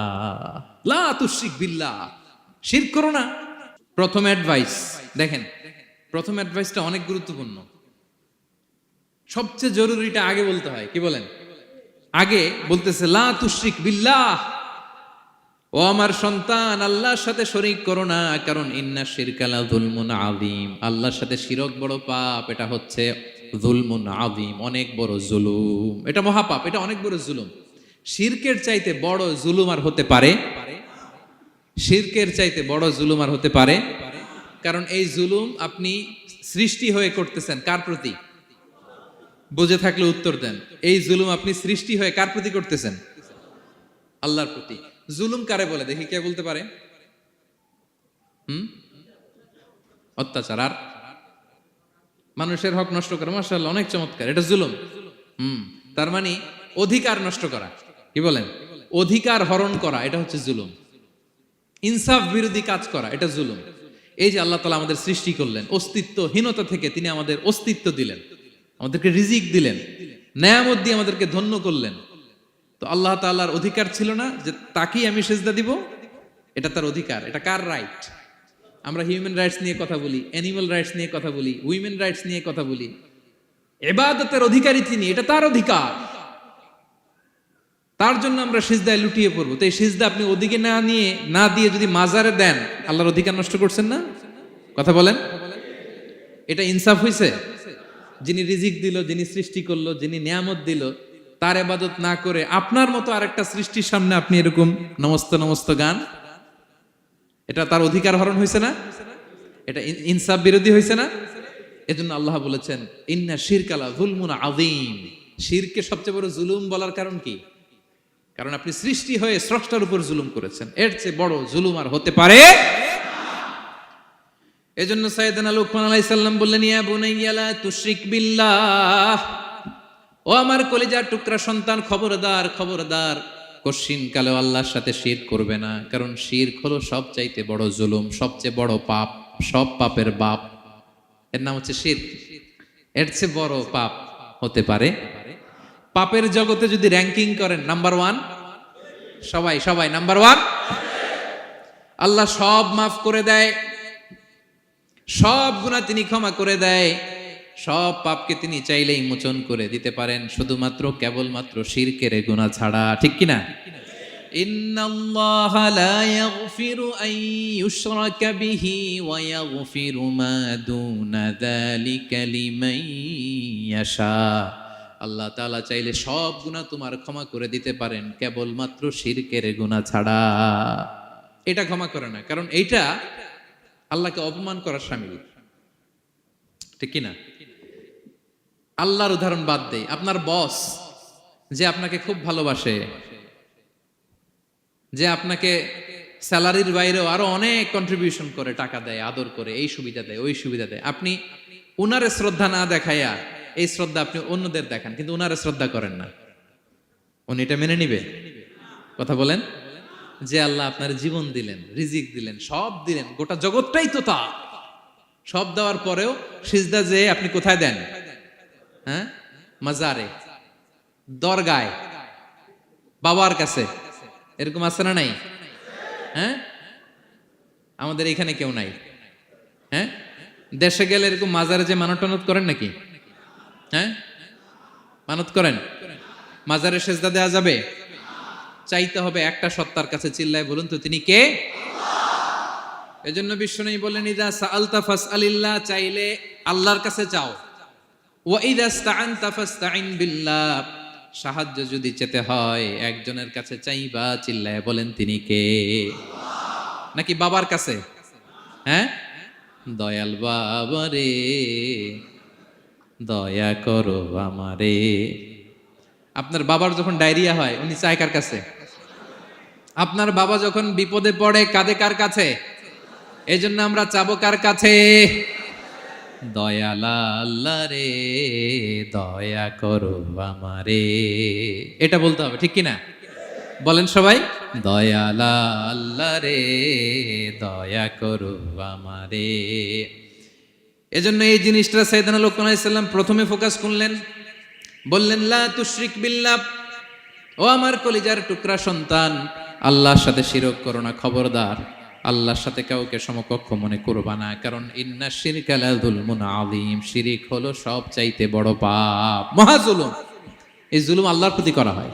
তাহলে প্রথম উপদেশটা বুঝতে পারছেন আমার প্রিয় ভাইরা? আল্লাহর সাথে শিরক করা চলবে। চাইবো কার কাছে? সন্তান হয় না, কই চাবেন? নাকি মাজারে? মাজারে চাওয়া যাবে? বাবার কাছে চাওয়া যাবে? ছেলে সন্তান দেয় কে? মেয়ে দেয় কে? ছেলে মেয়ে দুটোই দেয় কে? ছেলেও দেয় না, আবার মেয়েও দেয় না। চিৎকার করে বলেন তো, তিনি কে? আমরা তার কাছে চাইব। সব পরিস্থিতিতে আমরা একজনের কাছে চাইব। তিনি কে? আবার রব্বুল আলামিন বিশ্বনবীকে জানিয়ে দিলেন, ও নবী শোনো শোনো, তোমার আগে সব নবীকে আমি জানিয়ে দিয়েছি, লা ইন আশরাকতা লা ইয়াহবাতান্না আমালুকা ওয়া লা তাকুনান্না মিনাল খাসিরিন। তুমি যদি আল্লাহর সাথে কাউকে শিরক করে ফেলো, তোমার সব আমলগুলো বাতিল হয়ে যাবে, কিয়ামতের ময়দানে তুমি হবা খাসিরিন, ক্ষতিগ্রস্ত, কিছুই থাকবে না। কিয়ামতের ময়দানে তুমি হবা হাই হাই কোম্পানির ম্যানেজার। যদি শিরক করো তোমার আমল বাতিল, খবরদার, কিয়ামতের দিন তুমি হাই হাই করবে, অভাগা দুর্ভাগা হয়ে উঠবে। এজন্য শিরককেও আমরা না বলে দিব। শিরকের সাথে আমাদের কোনো সম্পর্ক আছে? জোরে বলেন। গুরুত্বপূর্ণ পয়েন্ট, এজন্য ছেলেকে আগে বললো, বাবা খবরদার শিরক করো না। আবার হাদিসে কুদসিতে রব্বুল আলামিন বলেন, গোলাম কিয়ামতের কঠিন ময়দানে গোটা জমিন পরিমাণ গুনার বোঝা নিয়ে যদি তুমি আমি আল্লাহর দরবারে হাজির হয়ে যাও, আর ওই গুনার বোঝার মধ্যে যদি শিরকের গুনাহ না থাকে, আমি আল্লাহ গোটা জমিন পরিমাণ ক্ষমার বস্তা নিয়ে তোমার কাছে হাজির হয়ে যাব। কথাটার ওজন দেখছেন? জমিন পরিমাণ গুনাহ নিয়ে আসছো আমার কাছে কিয়ামতের দিন। ওই গুনার মধ্যে অনেক ধরনের গুনাহ, নামাজ পড়ো নাই, রোজা রাখো নাই, এই করছো সেই করছো, কিন্তু এই গুনার বিশাল পৃথিবী পরিমাণ গুনার বোঝার মধ্যে শিরকের গুনাহ নাই। তাহলে আমি আল্লাহ এই দুনিয়া পরিমাণ ক্ষমার বোঝা নিয়ে তোমার কাছে চলে আসবো। শিরক করা যাবে? তাহলে প্রথম উপদেশ দিলেন, হে আমার কলিজার টুকরা সন্তান, শিরক করো না, শিরক করো না। আমার ভাইয়েরা, আমার কলিজার টুকরা ক্লাঙের ভাইয়েরা, সন্তানদেরকে এই শিরকের ব্যাপারে, শিরকের ভয়াবহতার ব্যাপারে আপনাকে জানাতে হবে। It's your duty. আপনি শুধু বাবা হইলেই চলবে না, আপনার ছেলে মেয়ে কোন পথে চলবে এটা আপনাকে ঠিক করে দিতে হবে। ওরা এখন ছোট, ছোট থেকে যদি এই তাকওয়ার সফটওয়্যারকে ইনস্টল করে দেন, ওই সফটওয়্যার দিয়ে তার জীবন চলবে, ঠিক কিনা? হ্যাঁ, ওরা যখন ছোট থাকে কাদা মাটির মতো থাকে, কাদার মাটিকে যেমন ডিজাইন করতে মনে চায় করা যায় না? একই কাদা মাটি দিয়ে বল বানানো যায়, ঘর বানানো যায়, পুতুল বানানো যায়, ওই এটা বানানো যায়, অনেক কিছু বানানো যায়। কিন্তু এটা যখন শুকিয়ে শক্ত হয়ে যায়, আর কিছু করা যায়? হ্যাঁ, আমাদের আঞ্চলিক ভাষায় বলে কাঁচা না নোয়ালে বাস, পাকলে করে। ছোটবেলা থেকেই now this is the high time ওদেরকে এডুকেট করার, এখন মোক্ষম সময়। এটা আপনার রেসপন্সিবিলিটি, বাবা হিসেবে করতেই হবে। নতুন প্রজন্মকে আমাদের বাঁচাতেই হবে, ঠিক কিনা? মানুষের পেট থেকে বেরোলেই কেউ মানুষ হয় না। গরুর পেট থেকে যেটা বেরোয় এটা গরু, ছাগলের পেট থেকে বেরোলেই ছাগল হয়ে যায়, হাতির পেট থেকে বেরোলেই হাতি হয়ে যায়। কিন্তু মানুষের পেট থেকে একটা কিছু বেরোলেই ওটা মানুষ হয়, ওটার মানুষ বানাতে হয়। কি করতে হয়? মানুষ বানাতে হয়। গরুকে কেউ কোনোদিন বলে না তুই গরুর মতন গরু হ। ছাগলরে কেউ কোনোদিন কইছে যে তুই ছাগলের মতো ছাগল হ। কিন্তু এই মানুষকেই বলা হয় তুমি মানুষের মতো মানুষ হও, মানুষের মতো মানুষ হও। মানুষের মতো মানুষের বড্ড অভাব, ঠিক কিনা? তো আমাদের ছেলেমেয়েরা মানুষের মতো মানুষ হোক, আমরা চাই কি চাই না? এই উপদেশগুলো আমাদের দিতে হবে, ওদেরকে জানাতে হবে। ছোট্ট মানুষ অনেক কিছুই বুঝে না, ওদেরকে কোনটা সত্যবাদিতা, কোনটা ন্যায়পরায়ণতা, কোনটা আমানতদারিতা, কোনটা চুরি ধরে ধরে বোঝাতে হয়। আমাদের ছোট্ট সোনামণিরা দেখবেন ছোটবেলায় ওই ছোট অবস্থায় যারা থাকে, ছোট স্কুলে যায়, স্কুলে যে আরেকজনের পেন্সিল ব্যাগে করে নিয়ে আসে দেখবেন। মানে ওরে দিচ্ছেন আপনি ব্লু কালারের, ওর এটা ভালো লাগে নাই, ওর ভালো লাগছে পিঙ্ক কালারের একটা, তো আরেকজনের পিঙ্ক কালারের পেন্সিল ব্যাগে করে নিয়ে আসছে, রাবার নিয়ে আসছে। ও খারাপ মনে আনে নাই, কারণ ও জানে না, ও ভাবছে যেটা সুন্দর লাগে ওইটাই মনে হয় আমার। কিন্তু অন্যের জিনিস যে না বলে নিয়ে আসলে এটারে চুরি বলে, ওইটা জানেই না। তো এগুলো ওদেরকে জানানোর, শিখানোর দরকার আছে না নাই? দায়িত্বটা কার? বাবা মায়ের। আমার প্রিয় ভাইয়েরা, সন্তানদেরকে যেন আমরা গাইড করি, ইনস্ট্রাক্ট করি, আমরা যেন ওদেরকে শিখাই কোনটা সত্য কোনটা মিথ্যা। এখন তো এই যে সোশ্যাল মিডিয়ার যুগ, এটা ছাড়া খেতেই চায় না, তাই না? ঘুমাতেই চায় না। সে কি দেখে এটা আপনার জানতে হবে। সে কোথায় যায়, সে কার সাথে মেশে, সে কোন সাইটগুলো ব্রাউজ করে, এটা বাবা হিসেবে জানার দরকার আছে না নাই? প্যারেন্টিং কন্ট্রোলের একটা ব্যবস্থাপনা আছে, আপনি কন্ট্রোল করে দিতে পারবেন। আপনি সাইন করে দিবেন ইউটিউবে আপনার জিমেল দিয়ে, ও কি দেখে আপনি সব চেক করতে পারবেন হিস্ট্রিতে। যুগ যেমন, ওই যুগের মেডিসিনও তেমন। ওইভাবে আপনাকে নিয়ন্ত্রণ করতে হবে, কারণ এই যুগে আমাদের তরুণ শিশু কিশোররা এত এত চ্যালেঞ্জের সম্মুখীন হচ্ছে যেটা আগে কখনো হয় নাই। The world is changing so fast, it's very difficult to handle our teenagers. ওদের প্রশ্ন শুনলে আপনি অবাক হয়ে যাবেন। আমি উত্তর দিতে পারি না মাঝে মাঝে। আমার ছোট মেয়ের অনেক প্রশ্নের উত্তর দিতে পারি না, মানে পারি, ও মানতে চায় না, আর্গুও করে, এমন এমন কথা বলে যেগুলো আমরা 10-15 বছর বয়সেও শিখি নাই। আজকে 5-6 বছরের ছোট বাচ্চা ছেলে মেয়ে আপনাকে এমন প্রশ্ন করবে আপনি অবাক হয়ে যাবেন। এই জন্য ছোটবেলা থেকেই ওদের মন মস্তিষ্কের ভেতরে এই ইসলামের শিক্ষাটা ঢুকাই দিতে হবে আমার ভাইয়েরা। ইসলাম সেটাই চায় যে এইমাত্র জন্মগ্রহণ করছে যে বাচ্চাটা, নবজাতক, নিউ বর্ন বেবি, ওর আমল নামা শুরু হয়েছে? সবাই বলেন, এইমাত্র ভূমিষ্ঠ একটা বাচ্চার আমল নামা শুরু হয়েছে? তারপরে ইসলাম বলে ওর কানের সামনে আল্লাহু আকবার বলে আল্লাহর নামটা ঢুকিয়ে দাও। এখনো আমল নামা শুরু হয় নাই, এখনো ভালো খারাপের কিছুই হয় নাই, তারপরও আল্লাহ বলে দুনিয়াতে আসার সাথে সাথে আজান দিয়ে ইসলামের কথাটা কানের ভেতরে ঢুকায়া দাও। আমাদের দায়িত্ব হচ্ছে ওদেরকে এডুকেট করা। 1 নাম্বার উপদেশ তিনি দিলেন, লা তুশরিক বিল্লাহ, শিরক করো না, শিরক মহাপাপ। এই পয়েন্টটা বুঝতে পারছেন সবাই? উনি বেসিক্যালি ওনার সন্তানকে 9টা উপদেশ দিয়েছিলেন। কয়টা? সবাই বলুন, 9টা। এরপর আল্লাহ তাআলা আরেকটা এক্সট্রা উপদেশ দিয়ে দিয়েছেন, 9 আর 1 মিলে তিলকা আশারাতুন কামিলা, একেবারে ফাইনাল, 10টা হয়ে গেছে, পরিপূর্ণ। তো শিরকের ব্যাপারে সতর্ক করার সাথে সাথে আল্লাহ তাআলা নিজ থেকে একটা উপদেশ দিলেন। আল্লাহ তাআলা কি বললেন? রব্বুল আলামিন বললেন, ওয়াসাইনাল ইনসানা বিওয়ালিদাইহি হামালাতহু উম্মুহু ওয়াহানান আলা ওয়াহান ওয়া ফিসালুহু ফি আমাইনি আনিশকুর লি ওয়া লিওয়ালিদাইকা ইলাইয়াল মাসির। সুবহানাল্লাহ পড়ে। আল্লাহ বললেন, ওয়াসাইনাল ইনসানা বিওয়ালিদাইহি, শিরকের কথা যখন লোকমান সন্তানকে জানালো, এবার আমি আল্লাহ পৃথিবীর মানুষগুলোরে জানিয়ে দিলাম, খবরদার খবরদার, মা বাবার সাথে কখনো খারাপ আচরণ করো না। ওয়াসাইনাল ইনসান, মানুষকে আমি ওসিয়ত করলাম, রেকমেন্ড করলাম, ভার্ডিক্ট জারি করে দিলাম, বিওয়ালিদাই, মা বাবার ব্যাপারে তাদের সাথে সদাচরণ করবে। মা বাবার সাথে খারাপ আচরণ করা যাবে। জান্নাতে একটা দরজা আছে, নাম আল আব, বাবা, আর একটা আল মা। যারা বাবা মার সাথে ভালো আচরণ করছে তারা ওইটা দিয়ে ঢুকবে। সুবহানাল্লাহ পড়ে। এক লোক বললেন, ইয়া রাসূলুল্লাহ, আমার মাকে কাঁধে করে কাবার চারদিকে ঘুরিয়েছি, তাওয়াফ করিয়েছি, প্রচন্ড রোদের মধ্যে আমার মাকে কাঁধে করে কাবার চারদিকে লাব্বাইক লাব্বাইক বলে অনেকবার ঘুরিয়েছি। ইয়া রাসূলুল্লাহ, আপনি আমাকে বলে দেন, ছোটবেলা যখন আমি আমার মায়ের বুকের দুধ খেয়েছি ওই দুধের শোধটুকু আদায় হয়েছে কিনা? বিষ্ণুই বললেন, কি প্রশ্ন করলা তুমি? লাউ কাতাতা জিলদাক, তুমি যদি তোমার গায়ের চামড়া কেটে জুতা বানিয়ে দাও, চামড়াটা কেটে শুকিয়ে যদি জুতা বানিয়ে তোমার মায়ের পায়ের নিচে দিয়ে দাও, ছোটবেলায় মায়ের বুকের যে দুধ খেয়েছো, একটা দুধের 1 ঢোক দুধ খাওয়ার শোধ আদায় হবে না।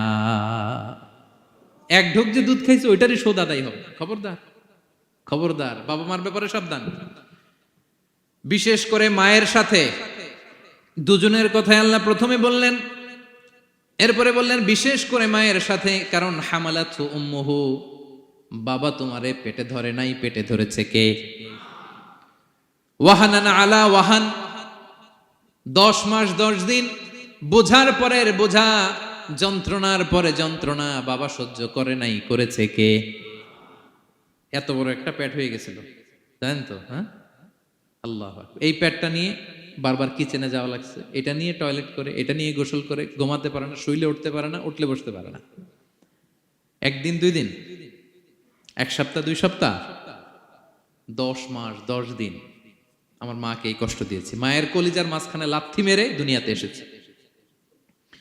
এরপরে আল্লাহ বললেন, ওয়া ফিসালুহু ফি আমাইন, এখানেই শেষ নয়, দুধ ছাড়াতে লেগেছে 2 বছর। কয় বছর? ওগো মা, তুমি এই ধরনের শ্রেষ্ঠ নেয়ামত, তোমারই পদ তলে রয়েছে জান্নাত। ওগো মা, তুমি এই ধরনের শ্রেষ্ঠ নেয়ামত, তোমারই পদ তলে রয়েছে জান্নাত। ঠিক কিনা? দেখেন আল্লাহ মর্যাদা কোথায় বাড়ালো।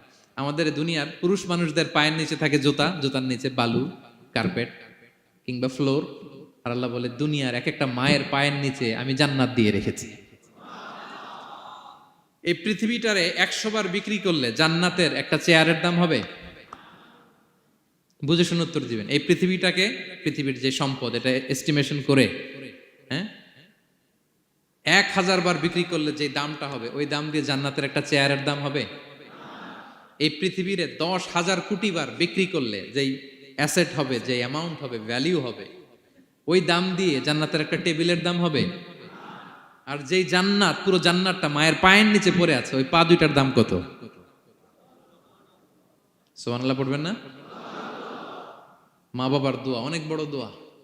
কখনো যেন আমরা বেয়াদবি না করি, কখনো যেন তাদের মনে কষ্ট না দেই, সবসময় যেন তাদের কাছ থেকে দোয়া নেই। পারা যাবে? এটা আল্লাহ তাআলা ঢুকিয়ে দিলেন। তাহলে সাইয়েদনা লোকমান প্রথমে বলল, বাবা শিরক করো না। এরপরে রব্বুল আলামিন বললেন, শিরকের পরে তোমাদের সব চাইতে বড় দায়িত্ব যে বাবা মা তোমাদের জন্য এত কষ্ট করেছে, তাদের সাথে খারাপ আচরণ করো না। দুইটা হয়ে গেল। কয়টা? আওয়াজ করে বলেন কয়টা? 3 নম্বরে সাইয়েদনা লোকমান আলাইহিস সালাম ছেলেকে বললেন, ইয়া বুনাইয়া ইন্নাহা ইন তাকু মিসকালা হাববাতিন মিন খারদালিন ফাতাকুম ফি সখরাতিন আও ফিস সামাওয়াতি আও ফিল আরদি ইয়াতি বিহাল্লাহ ইন্নাল্লাহা লাতীফুন খাবীর। 3 নম্বরে সাইয়েদনা লোকমান বললেন, বাবা সরিষার দানা পরিমাণ কোনো ভালো কাজ যদি তুমি করো কিংবা খারাপ কাজ যদি তুমি করো, সেটা যদি মাউন্ট এভারেস্টের উপরে উঠে করো, কোনো খারাপ কাজ, আও ফিস সামাওয়াতি মহাশূন্যে যে যদি করো, আও ফিল আরদে জমিনের অতল গহ্বরে কোনো সুড়ঙ্গ বানিয়ে সেখানেও যে যদি কোনো পাপ করো, ইয়াতি বিহাল্লাহ সেটাও আল্লাহ নিয়ে আসবে। কোনো পাপ বা কোনো ভালো কাজ আকাশে উঠে, পাহাড়ে উঠে কিংবা সুড়ঙ্গ করে জমিনের ভিতরে ঢুকেও যদি করো, কিয়ামতের দিন আমলনামায় সেটা দেখতে পাবে।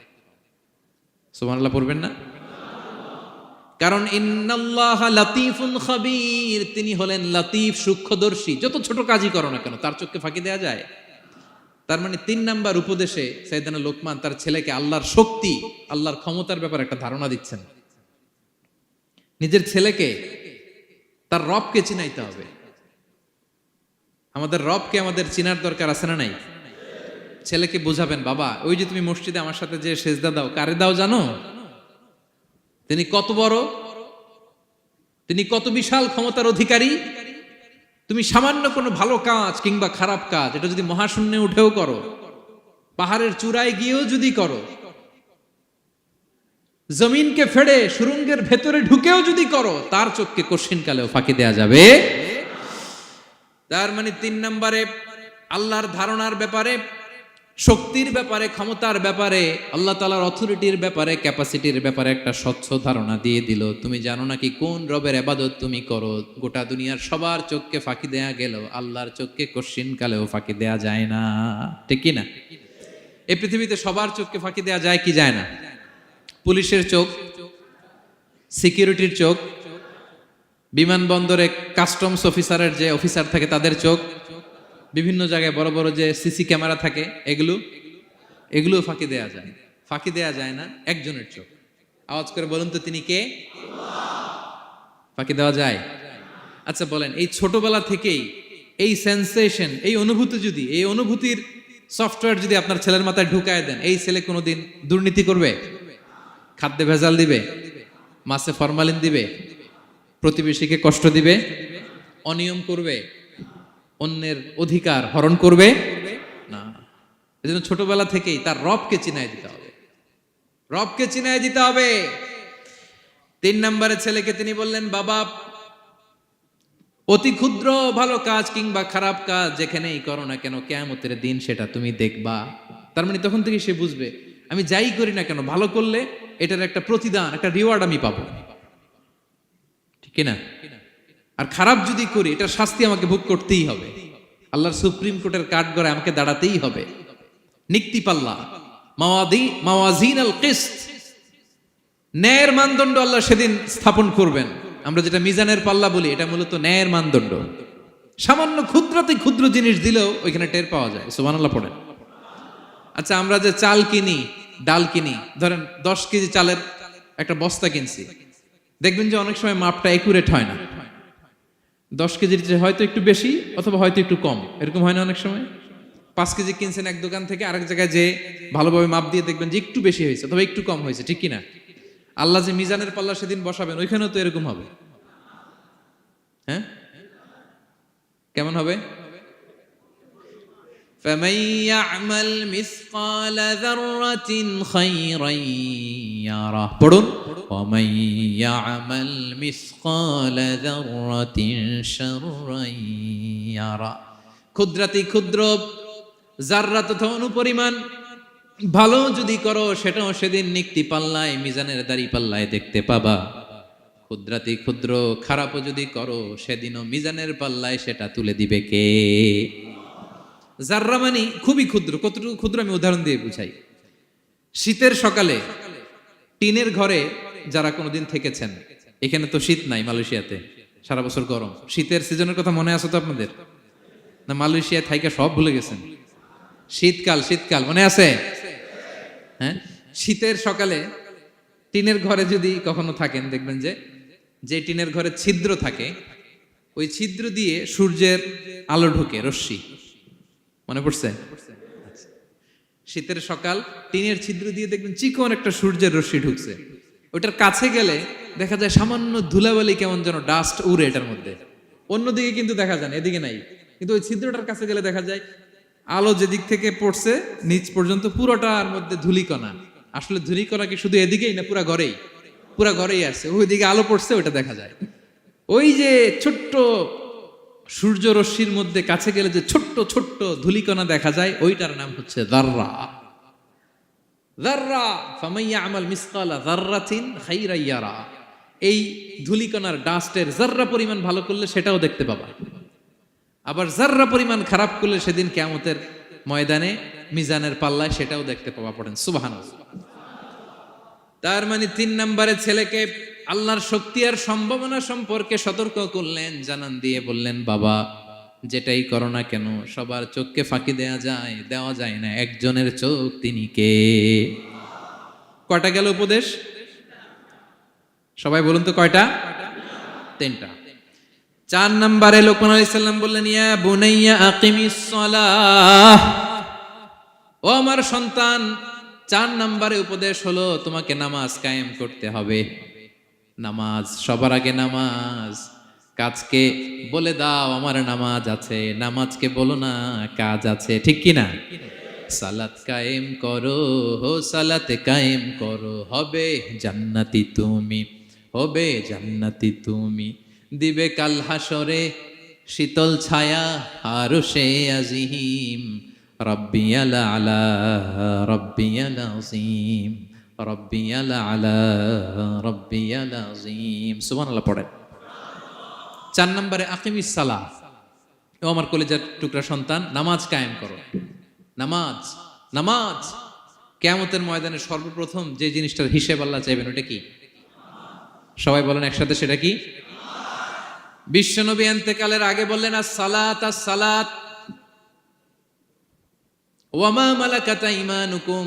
ও আমার উম্মতেরা, নামাজ, নামাজ। বিশ্বনবীর রূহ বের হয়ে যাবে, মালাকুল মাউত চলে আসলো, এখনই রূহ মুবারক কবজ করে নিয়ে যাবে। অন্তিম মুহূর্তে গোটা উম্মার জন্য বিশ্বনবী যে মেসেজটা ড্রপ দিয়ে গেলেন, সেটার নাম হলো নামাজ। সালাত আস-সালাত।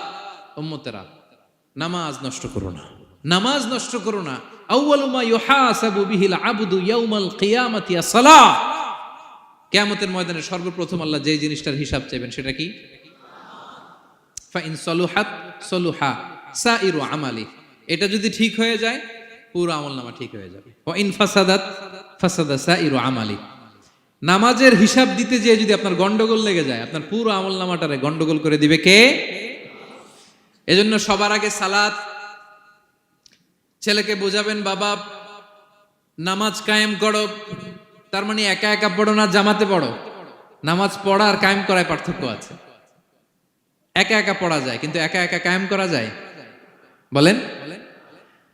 তার মানে বাবা একা একা নামাজ পড়ো না, জামাতে পড়ো।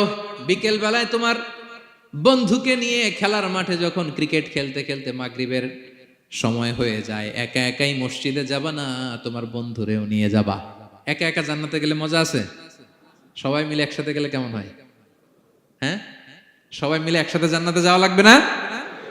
তার মানে ছেলেরে বুঝালেন বাবা একা একা নয়, সবাইকে নিয়ে নামাজ পড়ো বাপ, জামাতে পড়ো বাপ, গোটা সমাজটারে মুসল্লি সমাজ বানাবা।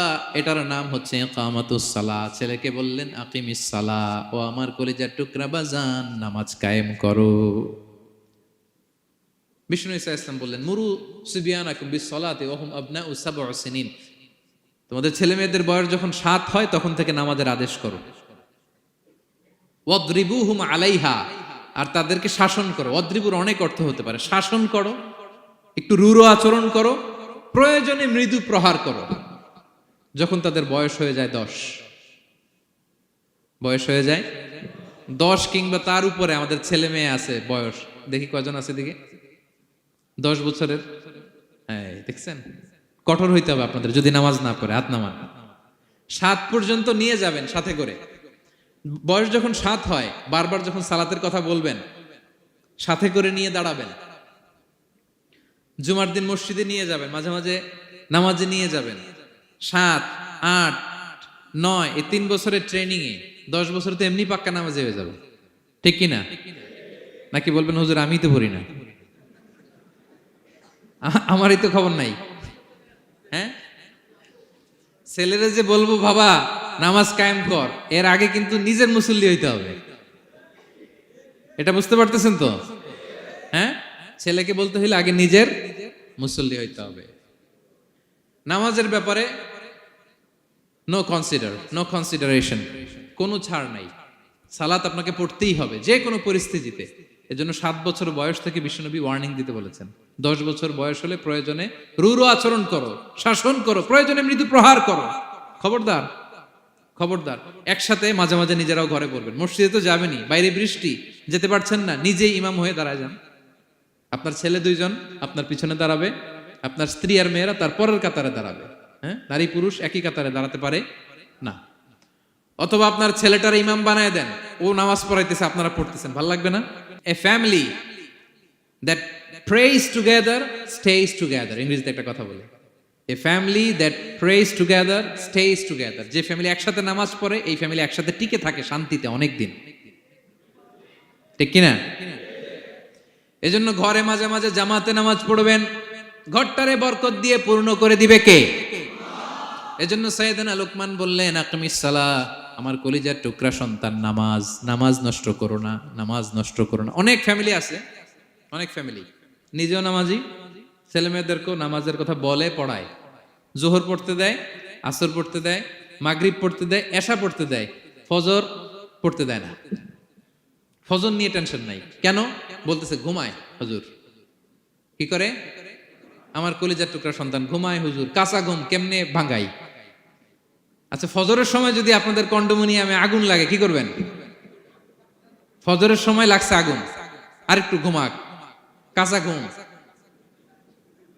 হ্যাঁ বলবেন, বলবেন, কথা বুঝে নাই বোধহয়। যে বাবা মারা মনে করে সকালে কিভাবে ডাকি, উঠতে চায় না হুজুর, কাঁচা ঘুম, কষ্ট হয়ে যায়। ফজরের সময় যদি আগুন লেগে যায় আপনার ঘরে কি করবেন? আরেকটু ঘুমাক, কাঁচা ঘুম।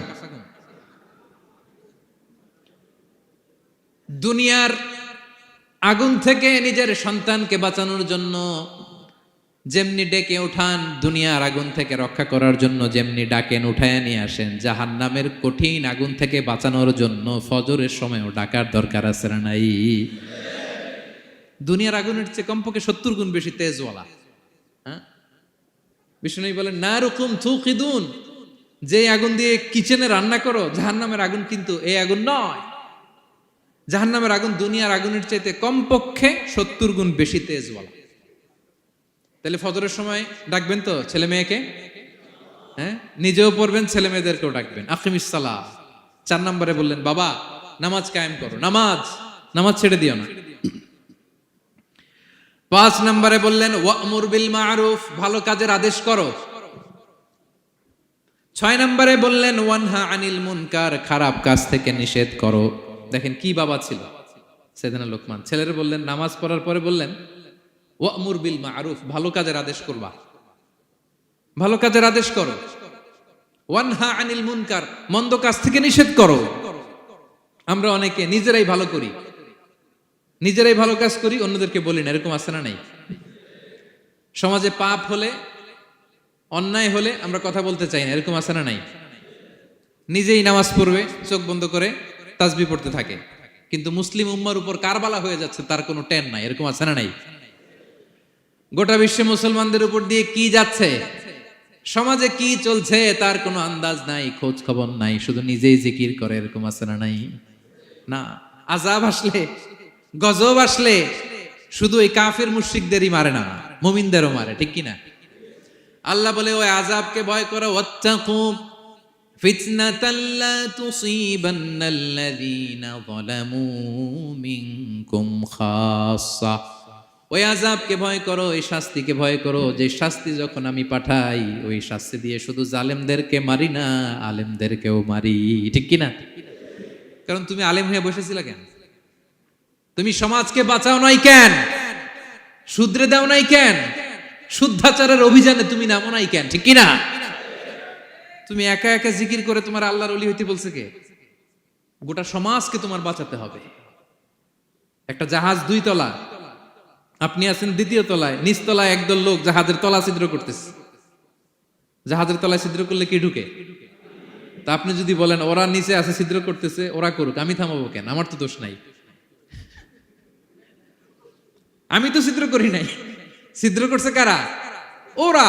পানি ঢুকলে ওরা মরবে, আমি তো বেঁচে যাবো। বাঁচবে? কারণ সে তো জাহাজের ভিতরেই। আপনি যে যদি এই পাগলগুলার না থামান, ওরা তো মরবেই, আপনিও শেষ। চিল্লায় বলেন ঠিক কিনা? এজন্য সমাজে যখন পাপ হয়, অন্যায় হয়, দেখা মাত্রই আপনাকে থামাতে হবে। তা না হলে এই পাপের কারণে, অন্যায়ের কারণে আযাব আর গজব যখন আসবে, পাপীরাই মরবে না, আপনিও মরবেন, ঠিক কিনা? মুসা আলাইহিস সালামের পায়ের মধ্যে একবার একটা লাল পিঁপড়া কামড় দিছে। এই সাইজের যে লাল পিঁপড়াগুলো কামড় দিলে খুব আরাম লাগে না? কেমন লাগে? হ্যাঁ, খুব ব্যথা করে, প্রচন্ড ব্যথা করে।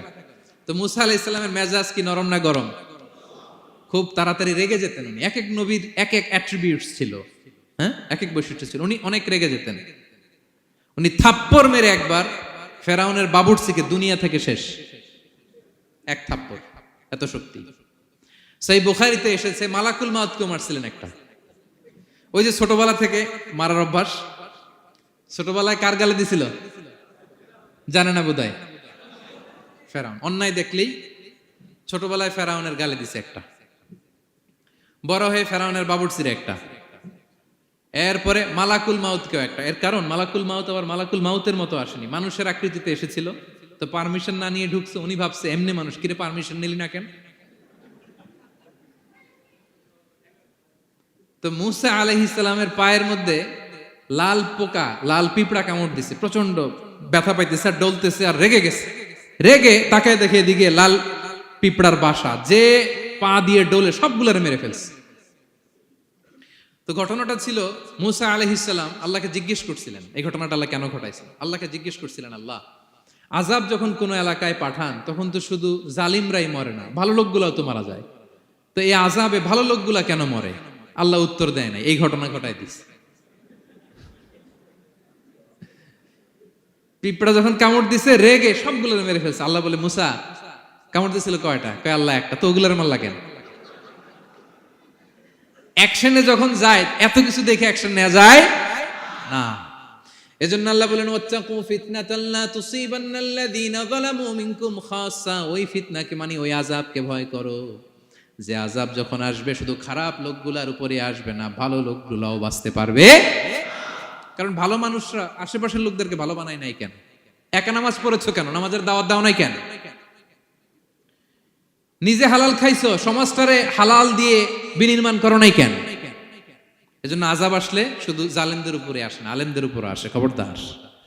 এজন্য ছেলেরে বললেন, বাবা শুধু নামাজ পড়লেই হবে না, ওয়া'মুর বিল মা'রুফ, ভালো কাজের আদেশ করবা, ওয়ানহা আনিল মুনকার, খারাপ কাজ থেকে নিষেধ করবা। এটা আসলে দায়িত্ব হচ্ছে সরকার প্রধানের। যারা ক্ষমতার চেয়ারে বসে তাদেরকে আল্লাহ 4 দফা মূলনীতি দিয়েছেন। আল্লাযীনা মাক্কান্নাহুম ফিল আরদি আকামুস সালাতা ওয়া আতাউয যাকাতা ওয়া আমারু বিল মা'রুফি ওয়া নাহাউ আনিল মুনকার ওয়ালিল্লাহি আকিবাতুল উমুর। আল্লাহ বলেন, যাদেরকে আমি ক্ষমতার চেয়ারে বসাই 4টা দায়িত্ব তাদেরকে দেই। তাদের প্রধান কাজ নামাজ কায়েম করবে, সমাজে যাকাত আদায় করবে, ভালো কাজের আদেশ করবে, তারপরে মন্দ কাজের নিষেধ করবে। ক্ষমতার চেয়ার যারা পায় তাদের জন্য মূলনীতি এটা। তো এরা তো করে না, আমাদের কি করতে হবে, ঠিক কিনা? ভালো কাজের আদেশ করতে হবে, মন্দ কাজের নিষেধ করতে। বিষ্ণু ইসলাম বললেন, মান রাআ মিনকুম মুনকারা, চোখ দিয়ে যে সমাজে খারাপ দেখে, ফালিয়ুগাইয়িরহু বিয়াদি, সেজন্য হাত দিয়ে ঠেকিয়ে দেয়। হাত দিয়ে, ফাইন লাম ইয়াস্তাতি' ফাবিলিসানি, হাত দিয়ে না পারলে মুখ দিয়ে। কারণ আপনার অনেক সময় এরকম পরিস্থিতি নাও হতে পারে যে আপনার এত পাওয়ার নাই যে আপনি হাত দিয়ে থামাই দিবেন, এরকম হয় না? অক্ষম, আমি পারি না। তখন মুখ দিয়ে কিভাবে পরিবর্তন করবেন বলেন, নাসিহা করেন, কাউন্সিলিং করেন, জনমত গড়ে তোলেন। ফাইন লাম ইয়াস্তাতি' ফাবিকলবিহি, হাত দিয়েও থামাতে পারলেন না, মুখ দিয়েও প্রতিবাদ করতে পারলেন না, বিশ্বনবী বললেন অন্তত অন্তর দিয়ে সেটাকে ঘৃণা করবা। অন্তর দিয়ে ঘৃণা করো, অন্তর দিয়ে এটাকে পরিবর্তন করে দেওয়ার প্ল্যান করো, হৃদয়ে হৃদয়ে। ওয়াযালিকা আদাফুল ঈমান, এটা হচ্ছে ঈমানের সর্বনিম্ন স্তর। এর নিচেও যদি যান, মানে আপনার দিলেও লাগে না, বিশ্বনবী বলে তাহলে তোমার অন্তরে ঈমানের ছিটে ফোঁটা নাই। চিল্লা এখন, ঠিক কিনা?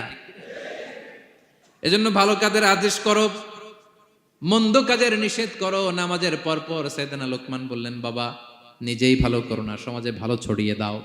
ছড়াই দিতে হবে, ভালোকে ছড়াই দিতে হয়। সংঘবদ্ধ জীবন যাপন করতে হয়, আপনাকে দাঁড়াতে হবে, আপনাকে হিম্মত করতে হবে। হিম্মতটাই হচ্ছে ইসমুল আযম, ইসমুল্লাহিল আযম। ইসমে আযম মানে আল্লাহর এমন একটা নাম যেটা দিয়ে দোয়া করলে আল্লাহ কবুল করে। এটা কি? কেউ বলে ইয়া হাইয়ু ইয়া কাইয়ুম, কেউ বলে ইয়া রহমান ইয়া রাহিম। অনেক মুফাসসিরিন, অনেক মুহাদ্দিসিন এক একটা বলছে যে এইটা হতে পারে, এটা হতে পারে। অনেকে বলছে হিম্মতটাই হচ্ছে ইসমে আযম। তুমি হিম্মত করে আল্লাহর কাছে চাও, গোটা দুনিয়া পাল্টে যাবে, ঠিক কিনা? এজন্য সমাজের পরিবর্তনের জন্য আপনাকে আগে আসার দরকার আছে না নাই? ছেলেকে দেখেন, সুবহানাল্লাহ বিহামদি, কিভাবে ছেলেরে গড়ে তুলতে হয়। প্যারেন্টিং লেসন ফ্রম সূরা লোকমান। কিভাবে আপনি প্যারেন্টিং লেসন বের করে আনবেন, বাবা হিসেবে কিভাবে আপনি ছেলেকে গড়ে তুলবেন। নামাজের পরপর সাইয়েদনা লোকমান বললেন, ভালো কাজের আদেশ করবা, মন্দ কাজের নিষেধ করবা। এরপরে বললেন, ওয়াসবির আলা মা আসাবাক ইন্না যালিকা মিন আজমিল উমুর।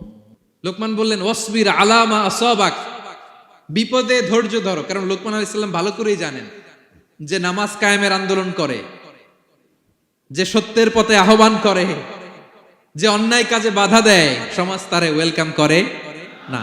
তার জীবনে দুঃখ আছে, তার জীবনে দুঃখ আছে,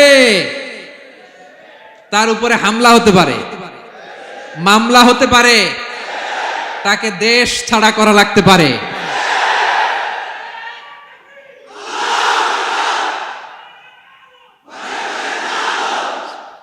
ওয়াসবির আলা মা আসাবাক, বাবা খুব ভালো করেই জানে বিপদ নেমে আসতে পারে।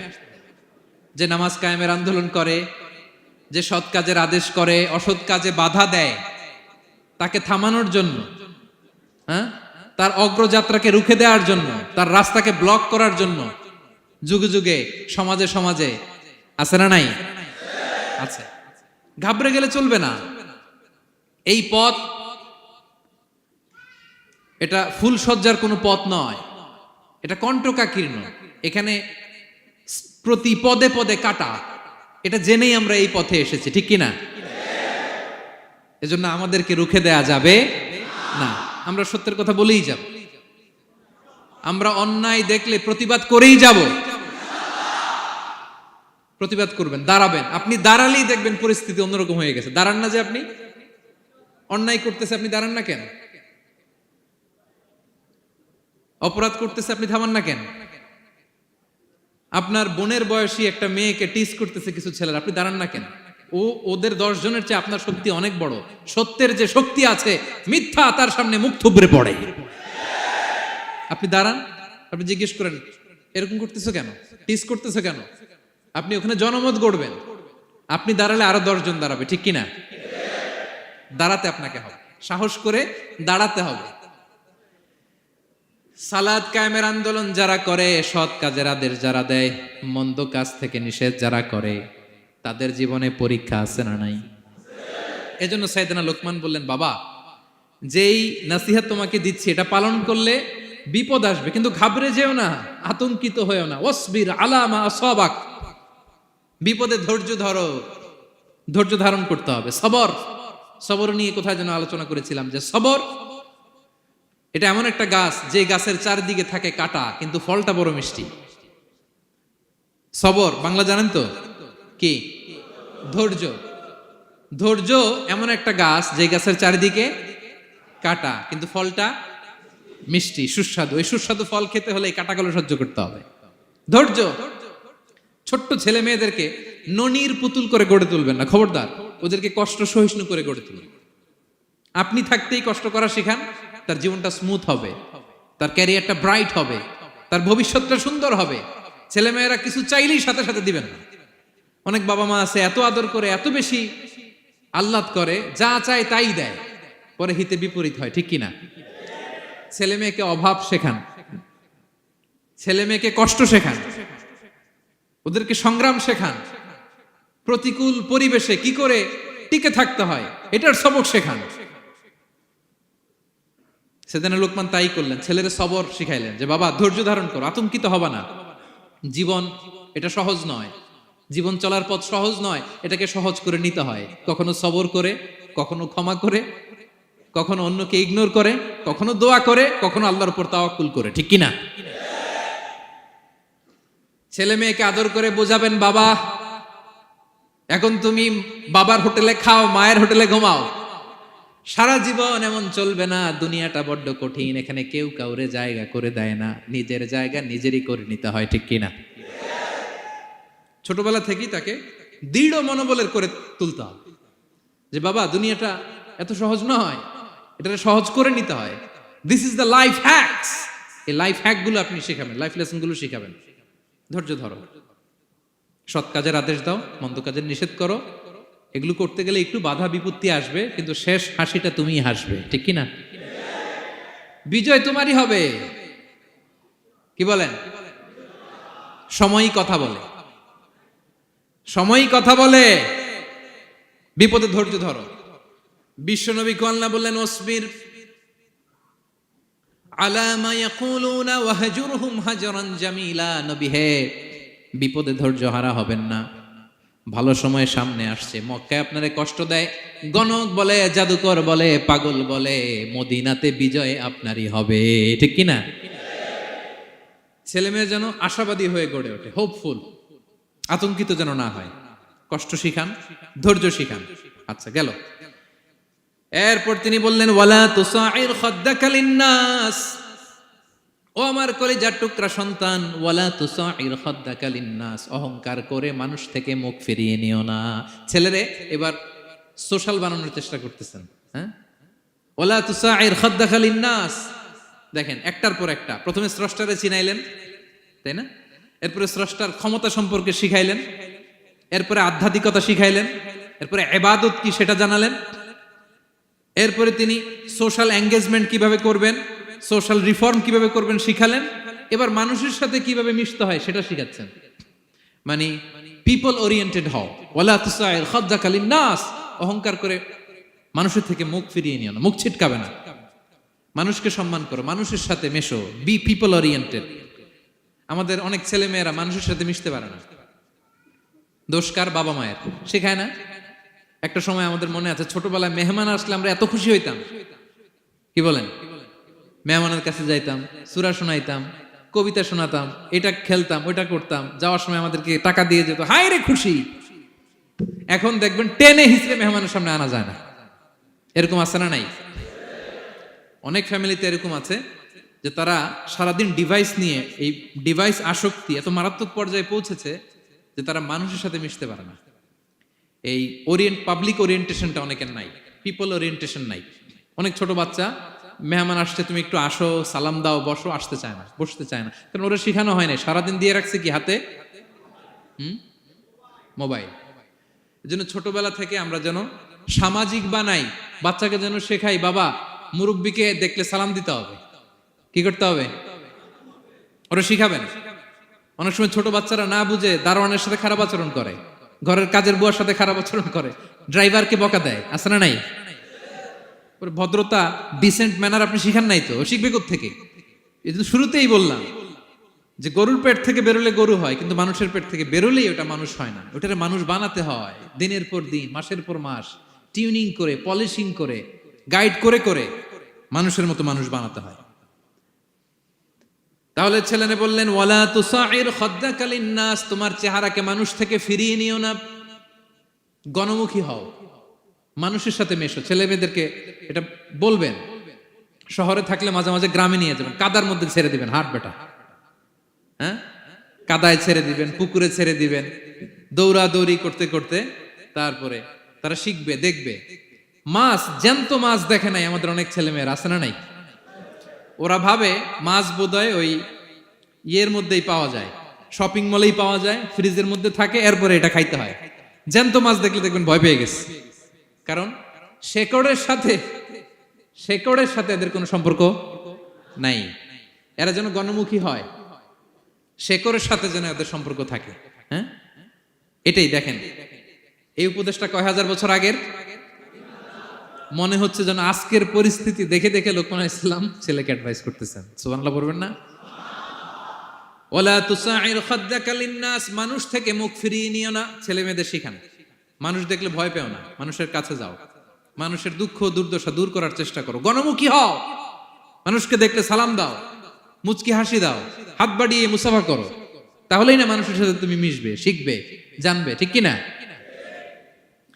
এরপরে বললেন, ওয়ালা তামশি ফিল আরদি মারাহা, আমার কলিজার টুকরা সন্তান, অহংকার করে রাস্তা দিয়ে হেঁটো না, কারণ ইন্নাল্লাহা লা ইউহিব্বু কুল্লা মুখতালিন ফাখুর, আল্লাহ অহংকারীকে পছন্দ করেন না। এবার বডি ল্যাঙ্গুয়েজ শিখাচ্ছেন ছেলেকে, কিভাবে হাঁটবে। আমাদের অনেক সময় ছেলে মেয়েরা খুবই ভালো, নিষ্পাপ, শুধু ভিতরটা পরিষ্কার হইলে হবে না, আপনার জেস্টারও তো ভালো হইতে হবে। হ্যাঁ, ভিতর ভালো কিন্তু প্রকাশ ভঙ্গি জানে না, আছে না নাই? এটারে ইংরেজিতে কি বলে? বডি ল্যাঙ্গুয়েজ বলে। বুঝতে পারছেন? এবার ছেলেকে বডি ল্যাঙ্গুয়েজ শিখাচ্ছে বাবা, হাঁটার সময় এইভাবে হাঁটতে হবে। ওয়ালা তামশি ফিল আরদি মারাহা, অহংকার করে রাস্তা দিয়ে হেঁটো না। এখানে তামশি বলতে শুধু হাঁটাই না, অহংকার করে ড্রাইভ করো না, অহংকার করে হুন্ডা চালিও না। এরকম আছে না নাই? আমাদের ইয়াং ছেলে মেয়েরা হুন্ডা একটা পাইলে এমন আওয়াজ করে তারা চলবে, অসুস্থদের ক্ষতি হয়, ছোট বাচ্চারা ভয় পেয়ে যায়, মাঝরাতে মানুষ লাফ দিয়ে ওঠে ঘুম থেকে। এরকম আছে না নাই? আমাদের সন্তানরা যেন এরকম না হয়। রাস্তা দিয়ে চলতে বিনয়ের সাথে হাঁটতে হবে, ভদ্রভাবে হাঁটতে হবে, কারণ রহমানের বান্দারা অহংকারী হয় না, তারা বিনয়ী হয়, ঠিক কিনা? وعباد الرحمن الذين يمشون على الأرض هونا وإذا خاطبهم الجاهلون قالوا سلاما, রহমানের বান্দারা রাস্তা দিয়ে যখন হাঁটে দাম্ভিকতার সাথে হাঁটে না, অহংকারের সাথে হাঁটে না, বিনয়ের সাথে রাস্তা দিয়ে তারা চলাফেরা করে, ঠিক কিনা? তো ছেলেকে হাতে ধরে ধরে বডি ল্যাঙ্গুয়েজ শিখাচ্ছে, বাবা অহংকার করে হেঁটো না, মানুষের অহংকার সাজে না, অহংকার সাজে একজনের, তিনি কে? অহংকার কার চাদর? আল্লাহ বলে, এই চাদর ধরে যদি কেউ টান দেয় ওরে আমি জাহান্নামে নিক্ষেপ করি, ফালা উবালি, আই ডোন্ট কেয়ার, ওরে আমি জাহান্নামে ফেলবো। অহংকার করার কি আছে আমাদের? কিছুই নাই, ঠিক কি না? ডায়রিয়া যদি হয়, লুজ মোশন যদি হয়, 5 বার টয়লেটে গেলে এরপরে চেহারার দিকে তাকানো যায়? বিছানায় পড়ে হা হু করতে শুরু করে, তো কিসের অহংকার আপনার? লুজ মোশন 3 দিন যদি হয়, হায় রে, চেহারার দিকে তাকানো যায় না, সুন্দর চেহারা ফ্যাকাশে হয়ে গেছে, তো এই মানুষের অহংকার করা সাজে না। ছেলেকে বিনয়ী হওয়া শেখাতে হবে, বাবা বিনয়ী হও, তোমার বডি ল্যাঙ্গুয়েজটা সুন্দর করো, তোমার কথা বলায়, তোমার চলনে বলনে সবকিছুতে যেন একটা মাধুর্যতা থাকে, একটা কোমলতা থাকে, শেখানোর দরকার আছে না নাই? সব শেষে সাইয়েদনা লোকমান ছেলেকে বললেন, وَاقْصِدْ فِي مَشْيِكَ وَاغْضُضْ مِنْ صَوْتِكَ إِنَّ أَنْكَرَ الْأَصْوَاتِ لَصَوْتُ الْحَمِيرِ وَاقْصِدْ فِي مَشْيِكَ وَاغْضُضْ مِنْ صَوْتِكَ। তাহলে কিভাবে হাঁটবা? হাঁটার ক্ষেত্রে একটা মিডিয়াম পেস অবলম্বন করো, মিডিয়াম পেস, ভদ্রভাবে, হ্যাঁ, মিডিয়াম মধ্যমপন্থী পন্থায় তুমি হাঁটো।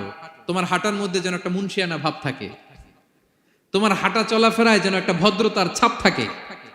এটা তো হাতে ধরে ধরে শিখাইতে হবে, নাহলে শিখবে না তো, বুঝবে না তো সে। ওয়াগদুদ মিন সাউতিক, কণ্ঠটাকে মোলায়েম করো। ইন্না আনকারাল আসওয়াতি লাসাউতুল হামির, কর্কশ গলায় কথা বলো না। আমাদের অনেক ছেলেমেয়েরা অনেক শাউট করে, আছে না নাই? কেউ কি শাউটিং পারসনকে পছন্দ করে? আমরা লাইক করি? Nobody likes a shouting person. আপনি মালয়েশিয়ানদেরকে দেখেন কত কোয়াইট এন্ড কাম, হাজার হাজার মানুষ একটা প্রোগ্রাম করতেছে, একটা সাউন্ড নাই। আমাদের তো অনেক বলতে হয়, অনেক অ্যানাউন্সমেন্ট, অনেক এই সেই, ওদেরকে কিছু বলতে হয় না। ওদের আমি অনেক বড় বড় প্রোগ্রামে জয়েন করেছি, হাজার হাজার মানুষ, একটা ছোট্ট ইনস্ট্রাকশন, লাইন ধরে সবাই সেটা মেনে নেয়। ছেলেকে শিখাই দিলেন চলতে ফিরতে একটা মাঝারি মোলায়েম ভদ্র একটা পেস অবলম্বন করো, আর কণ্ঠটাকে নিচু করো, কর্কশ ভাষী হয়েও না। কেউ পৃথিবীতে কর্কশ ভাষীকে পছন্দ করেন?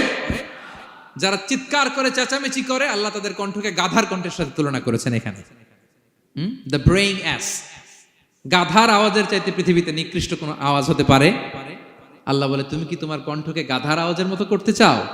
যদি না চাও, কণ্ঠটাকে মোলায়েম করো, কর্কশ ভাষায় কখনো মানুষকে সম্বোধন করো, কারণ কর্কশ ভাষীকে, এই শাউটিং পারসনকে কেউ কখনো পছন্দ করে না। তো এই উপদেশগুলো আমাদের ছেলে মেয়েদেরকে দেওয়ার দরকার আছে না নাই? আল্লাহু আকবার। প্রজ্ঞায় সুসজ্জিত এই উপদেশ মালাগুলো সে 3000 বছর আগে যেমনি প্রাসঙ্গিক ছিল, এখনো তেমনি প্রাসঙ্গিক। এই উপদেশগুলো আমরা ছেলে মেয়েদেরকে দিতে পারবো তো? এই 10টা উপদেশ মালা বুঝতে পারছেন আপনারা? সবাই বুঝতে পারছেন? মনে থাকবে? খেয়াল থাকবে? আমি 1 মিনিটে একটু রিভাইজ করি। কি কি উপদেশ দিলেন? প্রথমেই শুকরিয়ার কথা আল্লাহ নিজে বলেছেন, শুকরিয়া করো। আমরা যেন যে কোনো পরিস্থিতিতে শুকরিয়া করি, করলেই নিয়ামত বাড়াই দিবে কে? এরপর সাইয়েদনা লোকমান ছেলেকে সর্বপ্রথম যে উপদেশটা দিলেন সেটা হলো, বাবা কি করো না? সবাই বলুন, কি করো না? কারণ শিরক হচ্ছে সবচাইতে বড় পাপ। আল্লাহ সব মাফ করে, শিরকের গুনাহ তিনি মাফ করে। এরপর আল্লাহ তাআলা নিজ থেকে আরেকটা উপদেশ ঢুকাই দিলেন, সেটা হচ্ছে কার সাথে ভালো আচরণ করো? মা বাবার সাথে। মা বাবা যদি বদদোয়া দেয়, আপনার জীবনে কখনো উন্নতি আসবে? এরপরে তিনি ছেলেকে বললেন, বাবা আল্লাহ তাআলা এমন ক্ষমতার অধিকারী, যেখানেই যে পাপ করো, ভালো কাজ করো, সবার চোখকে ফাঁকি দেয়া গেল, আল্লাহর চোখকে ফাঁকি দেয়া যায়? আল্লাহর শক্তি ক্ষমতার ব্যাপারে সতর্ক করলেন। এরপরে তিনি ছেলেকে বললেন, নামাজ কায়েম করো, নিজেও পড়ো, সমাজের সবাইকে নিয়ে পড়ো। এরপরে তিনি ছেলেকে বললেন, বাবা ভালো কাজের আদেশ দাও, মন্দ কাজের নিষেধ করো, মন্দ কাজ থামিয়ে দাও। তারপর বললেন, বাবা বিপদে ধৈর্য ধরো। এরপরে বললেন, গণমানুষের সাথে মেশো, পিপল ওরিয়েন্টেড হও। এরপর ছেলের বডি ল্যাঙ্গুয়েজ ঠিক করে দিলেন। মনে আছে তো আপনাদের? অহংকার বশত হেঁটো না, চিৎকার করে কথা বলো না।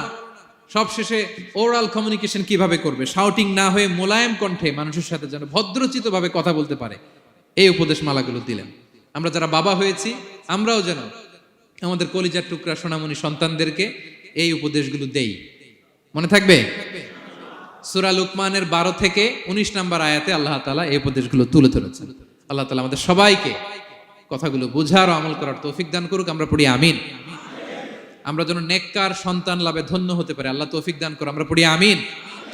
আমরাও যেন সাইয়েদনা লোকমানের মতো এই উপদেশ মালাগুলো আমাদের ছেলে মেয়েদেরকে দিতে পারি, আল্লাহ তুমি তৌফিক দান করো। আমরা পড়ি আমিন। হাযা মা ইনদি ওয়াল ইলমু ইনদাল্লাহ আলাইহি তাওয়াক্কালতু ওয়া ইলাইহি উনীব। আসসালামু আলাইকুম ওয়া রাহমাতুল্লাহি ওয়া বারাকাতুহু।